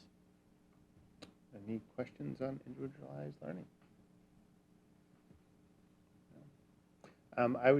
I was curious about, well, I would first say I appreciate this goal because I just know that I hesitate to even mention COVID again, but like I know coming out of COVID, I think our learners, I think that learning method sort of differentiated our learners sort of like nothing else we'd seen. And so getting everyone sort of realigned and under the same umbrella has been a challenge. I think we're meeting that challenge sort of well. I appreciate the adaptability of some of the new curriculums that have been taken on, how the material can be accessed, I think, as we said, at multiple levels. So I appreciate the focus in that. I think we still have work to do, but I think it's, the work's being done, so I appreciate that. I'll be interested to see, maybe we can get an update on how the WIN programs worked for this year as it's been recently introduced into the middle school. Maybe if, sort of later in the year, if maybe give us an idea of sort of what students are doing during that time. Because I imagine it's far more differentiated than what we're seeing at the elementary level, just by the nature of the resources available and the target groups. So I think I look forward to sort of how that's played out. Yeah, we're looking forward to providing an update on the middle school schedule, right? We got a little feedback today that it's taken quite some time to iron out some of the kind of things that have needed to be ironed out in that schedule. But I think the new schedule, addresses a lot of those things. Maybe not all of them, but a lot of them. Yeah. Great. What are some of the challenge areas in the schedule? That had been in the schedule? Yes, like what are the areas that need to be ironed out, just out of curiosity? I think the new schedule that the middle school is now using, ironed out some of the things that were challenges. Oh, perfect. Right? Okay. Is what I I'm thought you saying. meant there was more stuff. No. I think I'm sure there's always wrinkles or challenges or things that we want more of or less of. It was like the split win block. Wasn't that a split win block last I year? think was a challenge. I think that, that might be a positive in terms of something that's been fixed. Is that fair to say? Yeah, I don't mean to put you on the spot, but the split blocks were an issue, and adding more time to ELA and math at the 5th grade level, that was a successful add. Yeah. So, yep. We can talk more about it at another meeting. Great. Thank you. So the next 3 goals are the superintendent goals. And so you'll see on the right, you'll see 1B, 1D, 1E. These are indicators that come directly from the superintendent evaluation rubric. And so these are indicators, right? And you'll see that the sub-bullets are actually elements, right? So in goal 1, we will prioritize standards-based instructional practices that engage and meet the diverse needs of all students. These practices will promote academic, social, emotional, and equitable outcomes for students. And so this is something that again, it's an instructional goal. It aligns with the standard 1, which is in kind of instructional practices. That's standard 1 in the rubric. And so the goal here and evidence of progress that we've made, excuse me, as well as next steps, the focus of this goal is really about student progress and communication thereof. You know, our goal in this space and our goal in terms of how students are progressing, we feel like we need to be able to have links to communication, whatever modality best meets the needs of families and students, so that they can understand in practical terms how they are progressing, right? And so that's a quick summary of this, right? So, but we want to use data to demonstrate and communicate progress to different student groups that include kind of underrepresented groups at WPS, that include multilingual learners, and advanced, it also includes advanced or accelerated learners, and subgroups as specified by DESE, right? So, for example, when we look at our advanced placement classes at the high school, we think we see that we would like some greater representation from some student groups in those classes, right? And so that's something that we're thinking a lot about, and something that will be kind of a point of conversation both with ILTs and also moving forward about how we are accommodating students or helping them access more advanced or accelerated opportunities. And so, but it also intersects with kind of the needs of our accelerated learners. An active conversation is happening about how can you differentiate without creating a separate track, right? And so, you know, there's an active conversation happening not only here, but around the state and around the country around, you know, gifted and talented classes have made kind of a resurgence. You know, different levels at the high school have made a resurgence where it just further separates students, right? And so one of the things that is part of our curriculum that we're adopting is the opportunity to differentiate. The question is, how do we do that? How can we support that, right? What are the strengths? What are the problems with that? And what professional development is needed for us to do that as we move forward and look ahead? So that's a quick update in terms of where we are in terms of Standard 1. Standard 2, we will collaborate with town leadership and the Finance and Facilities Subcommittee to develop a comprehensive, sustainable plan to build a new, accessible high school and secure NEASC accreditation, and to access the staffing and class sizes needed, right? And so what we have currently at our high school is our class sizes are in terrific shape at the high school. Less so at elementary and middle, but they're in terrific shape here at the high school. And so this intersects with the work of getting our new high school built and in place and kind of get it up and running. And so it also intersects with Standard 2, which is management and operations, which includes facilities, right, and budget as well. And so one of the things that is going to be, we're going to report more on, is going to be a challenge for us, is kind of making these things work while also creating a sustainable budget, while, you know, we're seeing around the state that resources are kind of shrinking a little bit. So the question is, what do we do about that, right? So next deck. So in terms of evidence or progress that we've made in 23-24, we're in the throes of a new building. Our NEASC accreditation is underway. You got feedback last year in regard to NEASC. The feedback that we got, we shared with the committee. We will share that again. Amy McLeod and her team is in close contact with NEASC. There's also a component that we will be working on this year. Two other kind of topics or projects that we'll be working on. One is Portrait of a Graduate here at the high school for high school students. And the other is curriculum maps, which are two things that we need to get in place for NEASC, in addition to the new building. So we're making nice progress in that area. We'll provide an update on that subject later. So next steps, again, continue with the building project, NEASC accreditation, and so we are also sending people to be part of visiting teams or NEASC teams to best inform the work that we are doing here, which I think is a real plus for us.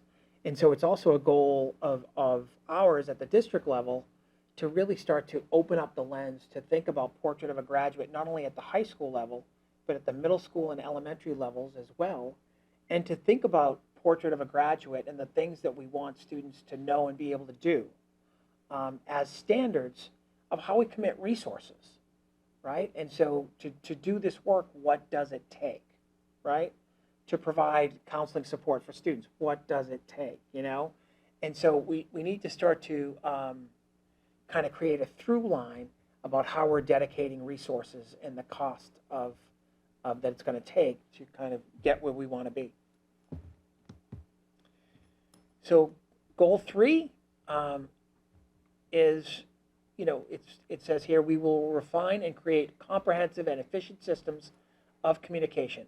I've said a lot about this in the first two goals, which is really about us communicating clear expectations, providing different modalities for students and for families in their native language or whatever language we need to provide, right? Or whatever we need to do to connect with a family to let them know how their child is doing, right? And so this is an area of significant growth for us. We've also kind of worked on different kind of ways of communicating. And so, Oh, sorry, did I go too fast? no, Sorry, it's there we go. perfectly okay. And so, so we've improved communication readiness as it relates to safety and safety protocols. We have started, so safety is an area that intersects with this goal as well. So we're doing a lot of work in the area of technology and cyber safety. We're doing a significant amount of work. Tim has talked a lot about the new cameras and the audit that we've done. That's all by design. And so we've updated, we're working on updating our emergency plans right now, which hasn't been done for some time now. So while we're working on hardware and drills, what we also need to get up to snuff is our manuals that we're currently using. And we're currently working with the Wakefield Police Department to create a kind of a summer tabletop exercise on safety, right? But that's currently what's happening. So, looking ahead, next steps. We started a podcast, which is fun to do, and I think the people that are accessing it have given us positive feedback. The numbers are not really high, but the few that we've heard back from has been positive, and I think we've appreciated the feedback that we've gotten. You know, we want to do more, and we will do more. You've seen more students. For example, the Italian exchange, right? So no one really reports on our work better than students, right? Hearing students talk about the update, it's just it's a highlight for me. It's just can't hear enough of it, and you're going to hear more from students about their experience and the work that they're doing. I'd like to, in that area, I'd love to give a shout out to our principals and our teachers that welcome students back in September, and I think we've had really an amazing September. I could go on and on. I won't. We've been here for a little bit, but so other things that we're working on is kind of expanding communication via social media, updating the district website. We have a new website. We're thinking about, we've contracted with Cartoon EDU, which is a video production communications group that really works with districts and schools to create video to best report on the work that's happening in their schools. So, for example, they have worked with districts to create updates for committees and for the communities around Portrait of a Graduate, which I think they've done brilliantly well, and I think you'll be hearing more from them. And I know we're going to be working and doing some stuff with our elementary schools to kind of create some videos to best show their work as well. So Guilfoyle, I think you know about Guilfoyle communication. And we're also looking at different ways to use different programs. Open Architects is one, which is a former employee at the Department of Elementary and Secondary Ed has started Open Architects, which really does an amazing job at presenting public data, right? So MCAS data can be so confusing, right? And there's so many different audiences. Open Architect has kind of 2 free modules that districts can use. It's kind of like a little teaser to get you in to think about the different ways they can kind of present your information, because they do a really nice job with multilingual learner information as well, or access information as well as MCAS, but they also do a great job with budget and professional development and a number of other things as well. So, and we will continue to kind of collaborate with stakeholders in the district. Example, Greg Hirsch, Rabbi Hirsch has really been just a wonderful ally for us. We did some professional development with him last year. He led a group for our school leaders. It was one of the best professional development opportunities we did for principals last year. And so Wakefield Police and Fire have been amazing. Board of Health, we're working with them right now, currently, to get our youth risk behavior survey in place. You know, we want to get that in place earlier so we can be a little bit more discriminating in terms of looking very closely at the survey and the questions to make sure that they can kind of address what we want to address for our students. But that's a very quick update. Okay. Any questions on goal 3? Yeah. You mentioned iPass in the goals. I assume that these are older goals, and are we still using So iPass at all? that we edited that, so no. Oh, okay, And so it's it's Power, still show Power up School. iPass. Yeah, it should be Power School. Power School. Yeah. So I read that when I read this, and I put like a note, have to edit, it's Power I just School. wanted to make sure Yeah. that we weren't paying No, for both. you're and spot using on. both and No. getting You're data spot on, that- yeah, that's one of those things where you're reading and you think, when I Just- come back and yeah. change this. No. Yeah, any other questions? Any other questions? I'll ask. Open Architects seems like an inward-facing data tool, so that it gives insight to sort of information that the district has to inform teachers and administrations on, like, trends, sort of visualizing. I'm not sure I followed what you said. It takes the data that you would find in a spreadsheet and presents it in a more like Correct. user-friendly interface, but for Correct. it's inward-facing in terms of it's a tool that you folks would use, or that on a lower level, like a lower level, but that educators could use in their class. Correct. On testing. Correct. I have a question about that in terms of how do they access our data? And it doesn't need to be specific, but if we're looking to use the tool. I can tell you exactly. Okay, great. So they have kind of an open interface Yeah. where we upload our files to them, and then they create modules and present back the information to us. So for example, the Department of Elementary and Secondary Ed creates an MCAS results file, right, for the entire district, right? It is an enormous CSV file. So every score, every question type, every data point that is collected is there, right? And so we provide that to Open Architects. We have an agreement with them. We have a security agreement with them in terms of what they do with the data, how they will use it. So they're not selling this data. This is private information that belongs to the district, right? So we sign an agreement and a security agreement with them. And they right now have 2 open modules that they're providing to school districts.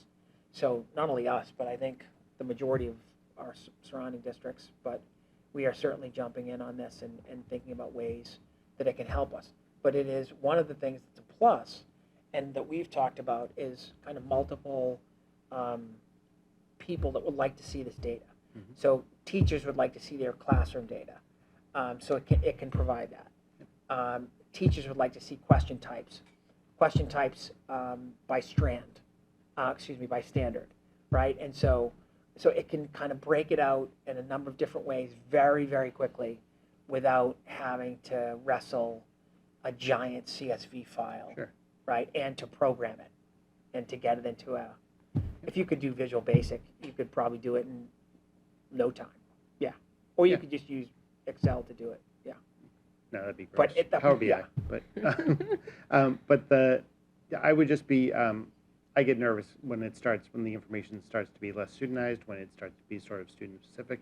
Mhm. There's a security sort of agreement in Mhm. place that they will sort of protect that, and that they've satisfied sort of any security requirements that we have sort of from IT, from Jeff.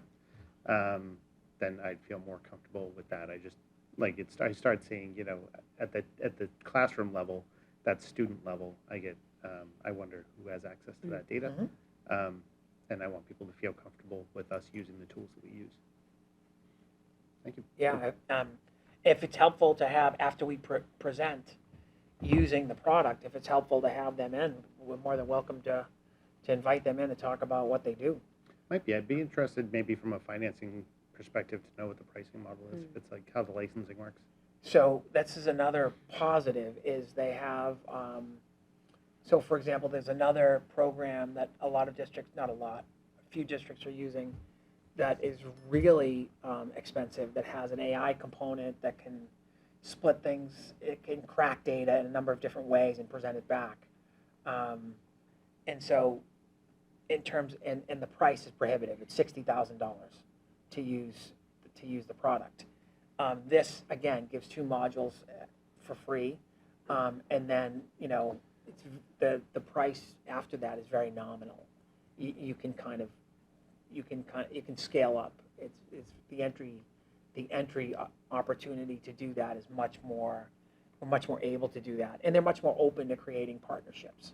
And it doesn't hurt that the owner of the company is Christine's former colleague.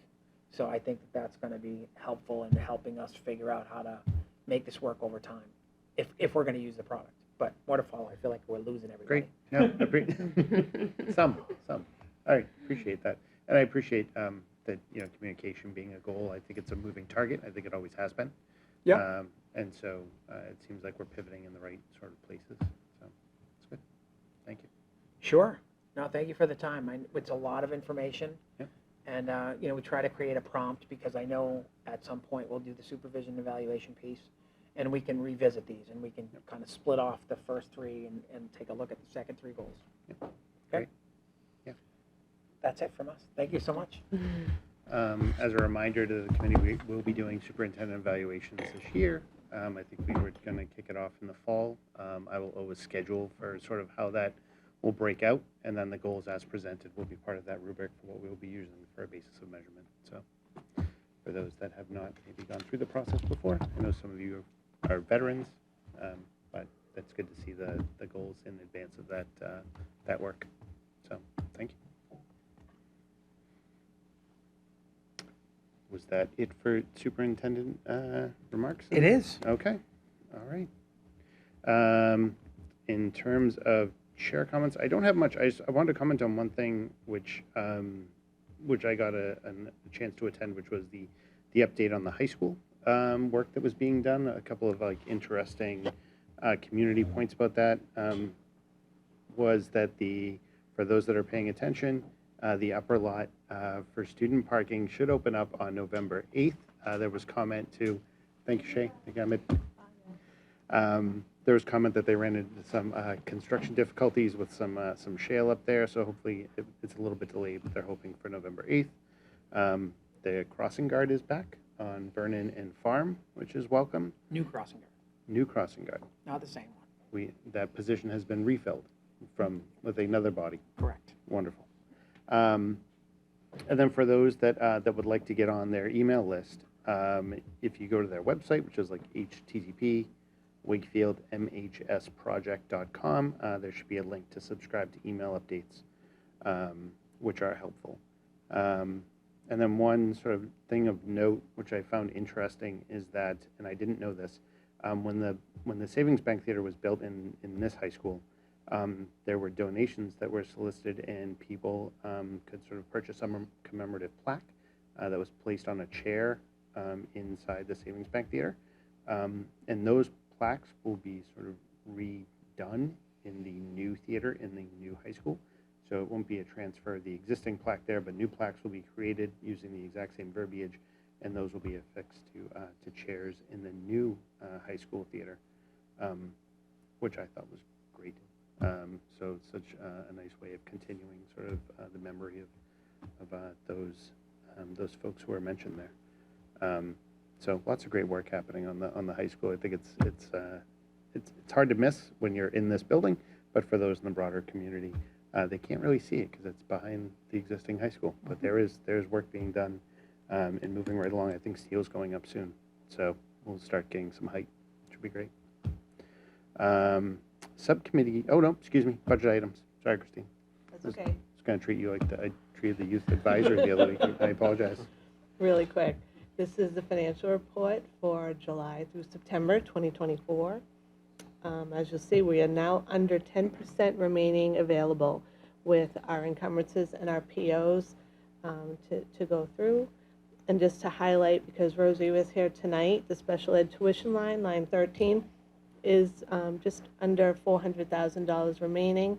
So we do know that she has more tuitions coming. So that's going to be a line that we're watching closely this year. Again, then we will move to the grants that have been encumbered. We've applied for our entitlement grants, which we have to do every October for Title II, Title I, and the 2 special ed grants, the 240 and the 262. So we've budgeted what we, based on last year's numbers, so we're waiting to get the final numbers from that. And then just the revolving accounts, as you can see, we've dramatically come down from where we were last year. And just keep in mind, as always, we're going to be balancing this year's budget with some payments from the revolving accounts this year. So we're in good shape right now, but we're only through the first 3 months. So more to come. Any questions on that? Okay, I believe there's a motion. Move that the school committee approve payroll warrants number 12 and number 14 as presented. Second. Motion's made and seconded. Any discussion? Seeing none, those in favor? It is unanimous. Thank you so much. Oh, hi, Eileen. Thank you. Now we're 7-0. Awesome. Thanks for joining. I've been here the whole time. I know. You're just hiding behind the slide. I apologize. Yeah. Okay. I hope you didn't get cut out of any questions. All good. Okay. Moving on. This is great. Subcommittee reports. Finance and facilities. Mr. Markham. Thank you. I will certainly, I'll be brief. We had a finance and facility subcommittee meeting about a week or so ago now. We discussed a number of things that were in Christine's report, this being the first meeting of the since the summer.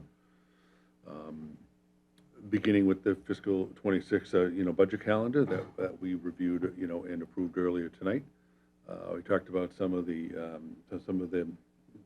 concerns and some of the potential budget busters for fiscal 26 as sort of Christine and Doug putting us, sort of in perspective about things to be aware of and to be particularly, attentive to. We talked about some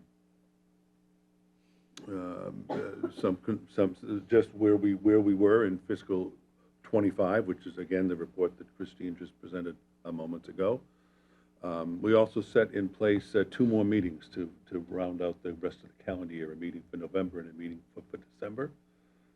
And we talked about some of the parameters about what the school committee's role, and particularly the superintendent's role, in presenting at the upcoming tri-board meeting. So we had a pretty packed agenda. Great. Thank you. Labor and personnel. Dr. Piscadlo. Yeah, we haven't met as a subcommittee since we last met as a full committee But indications are we probably will be hearing from Unit C soon, so looking forward to commencing negotiations with them and with the other unions too that we'll be dealing with this year. So anticipate much more information forthcoming. Great. I did receive an email today from Ms. Cummings, just confirming that the negotiating team for Unit C would, who that would be. I said until I had heard otherwise, it was yourself Yes. and Tom and Kevin. Perfect. Great. Thank you. Student Services, Ms. Colleran. We have not met since the last school. Okay. Policy and Communications, Mr. Davis. We have not met either since the last one. Okay, very good. And for those that are looking at the agenda, there's a motion in the agenda that was actually handled at our last meeting, so it was kind of a typo there, but no worries. Any liaison reports? Okay, Kevin.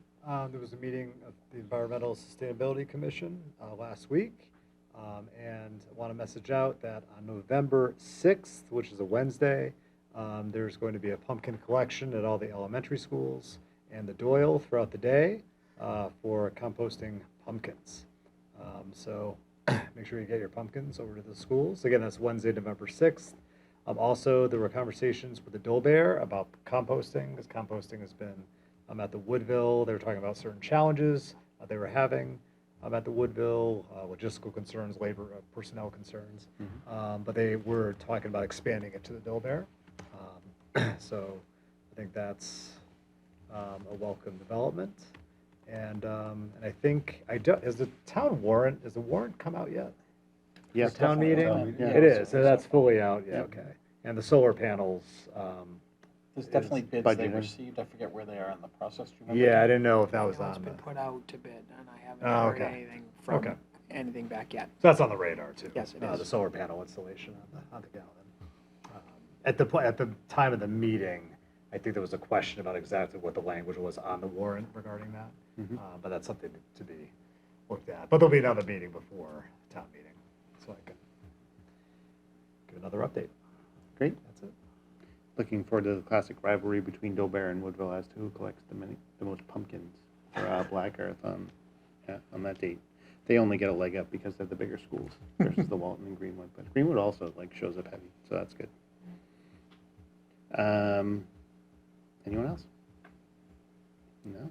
All right. Future dates and agenda items. Our next school committee meeting will be 2 weeks from today, on Tuesday, October 29th, 7 p.m. Future agenda items is the MTSS and intervention, which would be great because Melissa mentioned it earlier and I did not know what she was talking about, so I'm looking forward to getting caught up to that. Late start update, curriculum update and writing program, and MCAS and vocal survey results. That'll be good. MCAS, is that going to be sooner? Just because I think I got my students in the mail, so we should have some. Oh, are you asking for the presentation? Yeah. The 29th. Oh, great, right. Okay. So the 28th is also the tri-board meeting. Oh, yes. And, yeah, Just Do we have a meeting to next keep everyone Do we have a informed. meeting next week? we do not. Okay. Any other future agenda items? We usually have a stacked agenda, but anything anyone wants to add? No? Okay. Well, it's always open. Feel free to email if that changes. School committee comments. Anyone? Dr. Piscatla. Just really briefly, you and Dr. Lyons spoke really eloquently about Judy, but I feel like I should say something too because she was a member of this committee and is definitely going to be missed. That weekend, I was saying to Christine earlier, I'm like, we haven't received our packet yet, and was kind of wondering where it was coming, because if anything, she was very consistent in getting that out every Saturday. You knew it was going to show up, unless she had issues with converting the file, which she would let us know if that was the case. But I think you kind of eloquently said kind of all the ways that she contributed and how important this town was to her. Even though she had moved over to Salem at one point, she remained very dedicated to this town and was incredibly proud of her dad, who left an amazing legacy here. And most people know about him if you've been around long enough.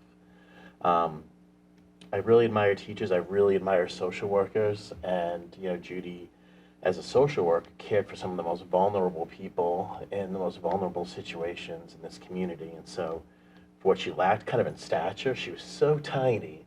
It was full of compassion and love for those that are often overlooked in our society. And yeah, it's going to be, I think, a loss for this group. And so she's been on my mind ever since we received that email from you, Doug, which I appreciated you letting us know.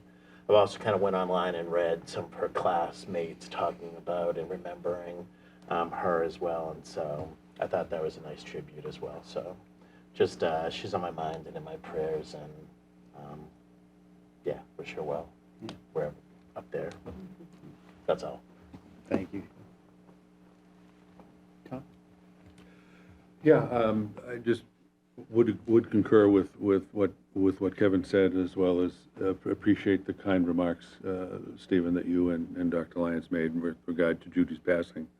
The only thing I would just like to add for that is just, you know, the incredible love that she had of community, and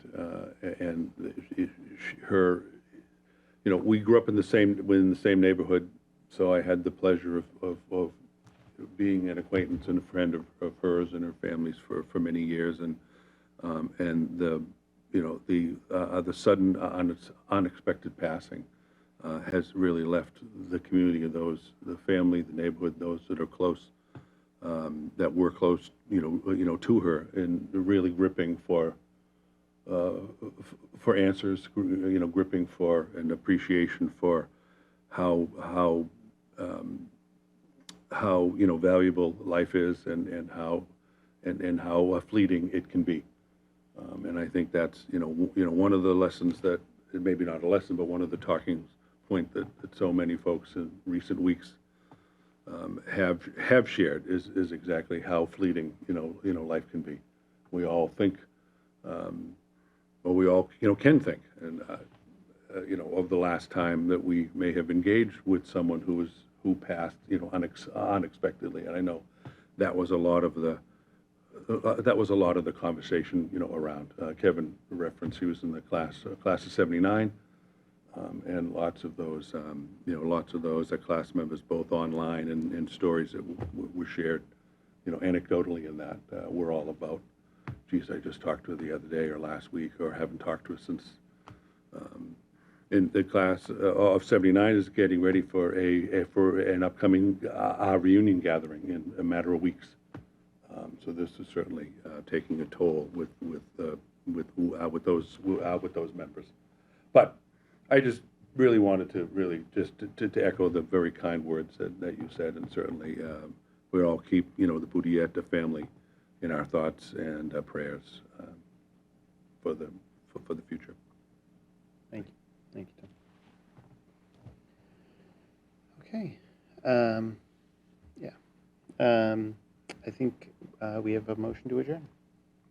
Move that the school committee adjourn its meeting Tuesday, October 15th, 2024. Second. Motion's made and seconded. Those in favor? And Eileen? Yes. Awesome. All right. Thank you all. Have a good evening.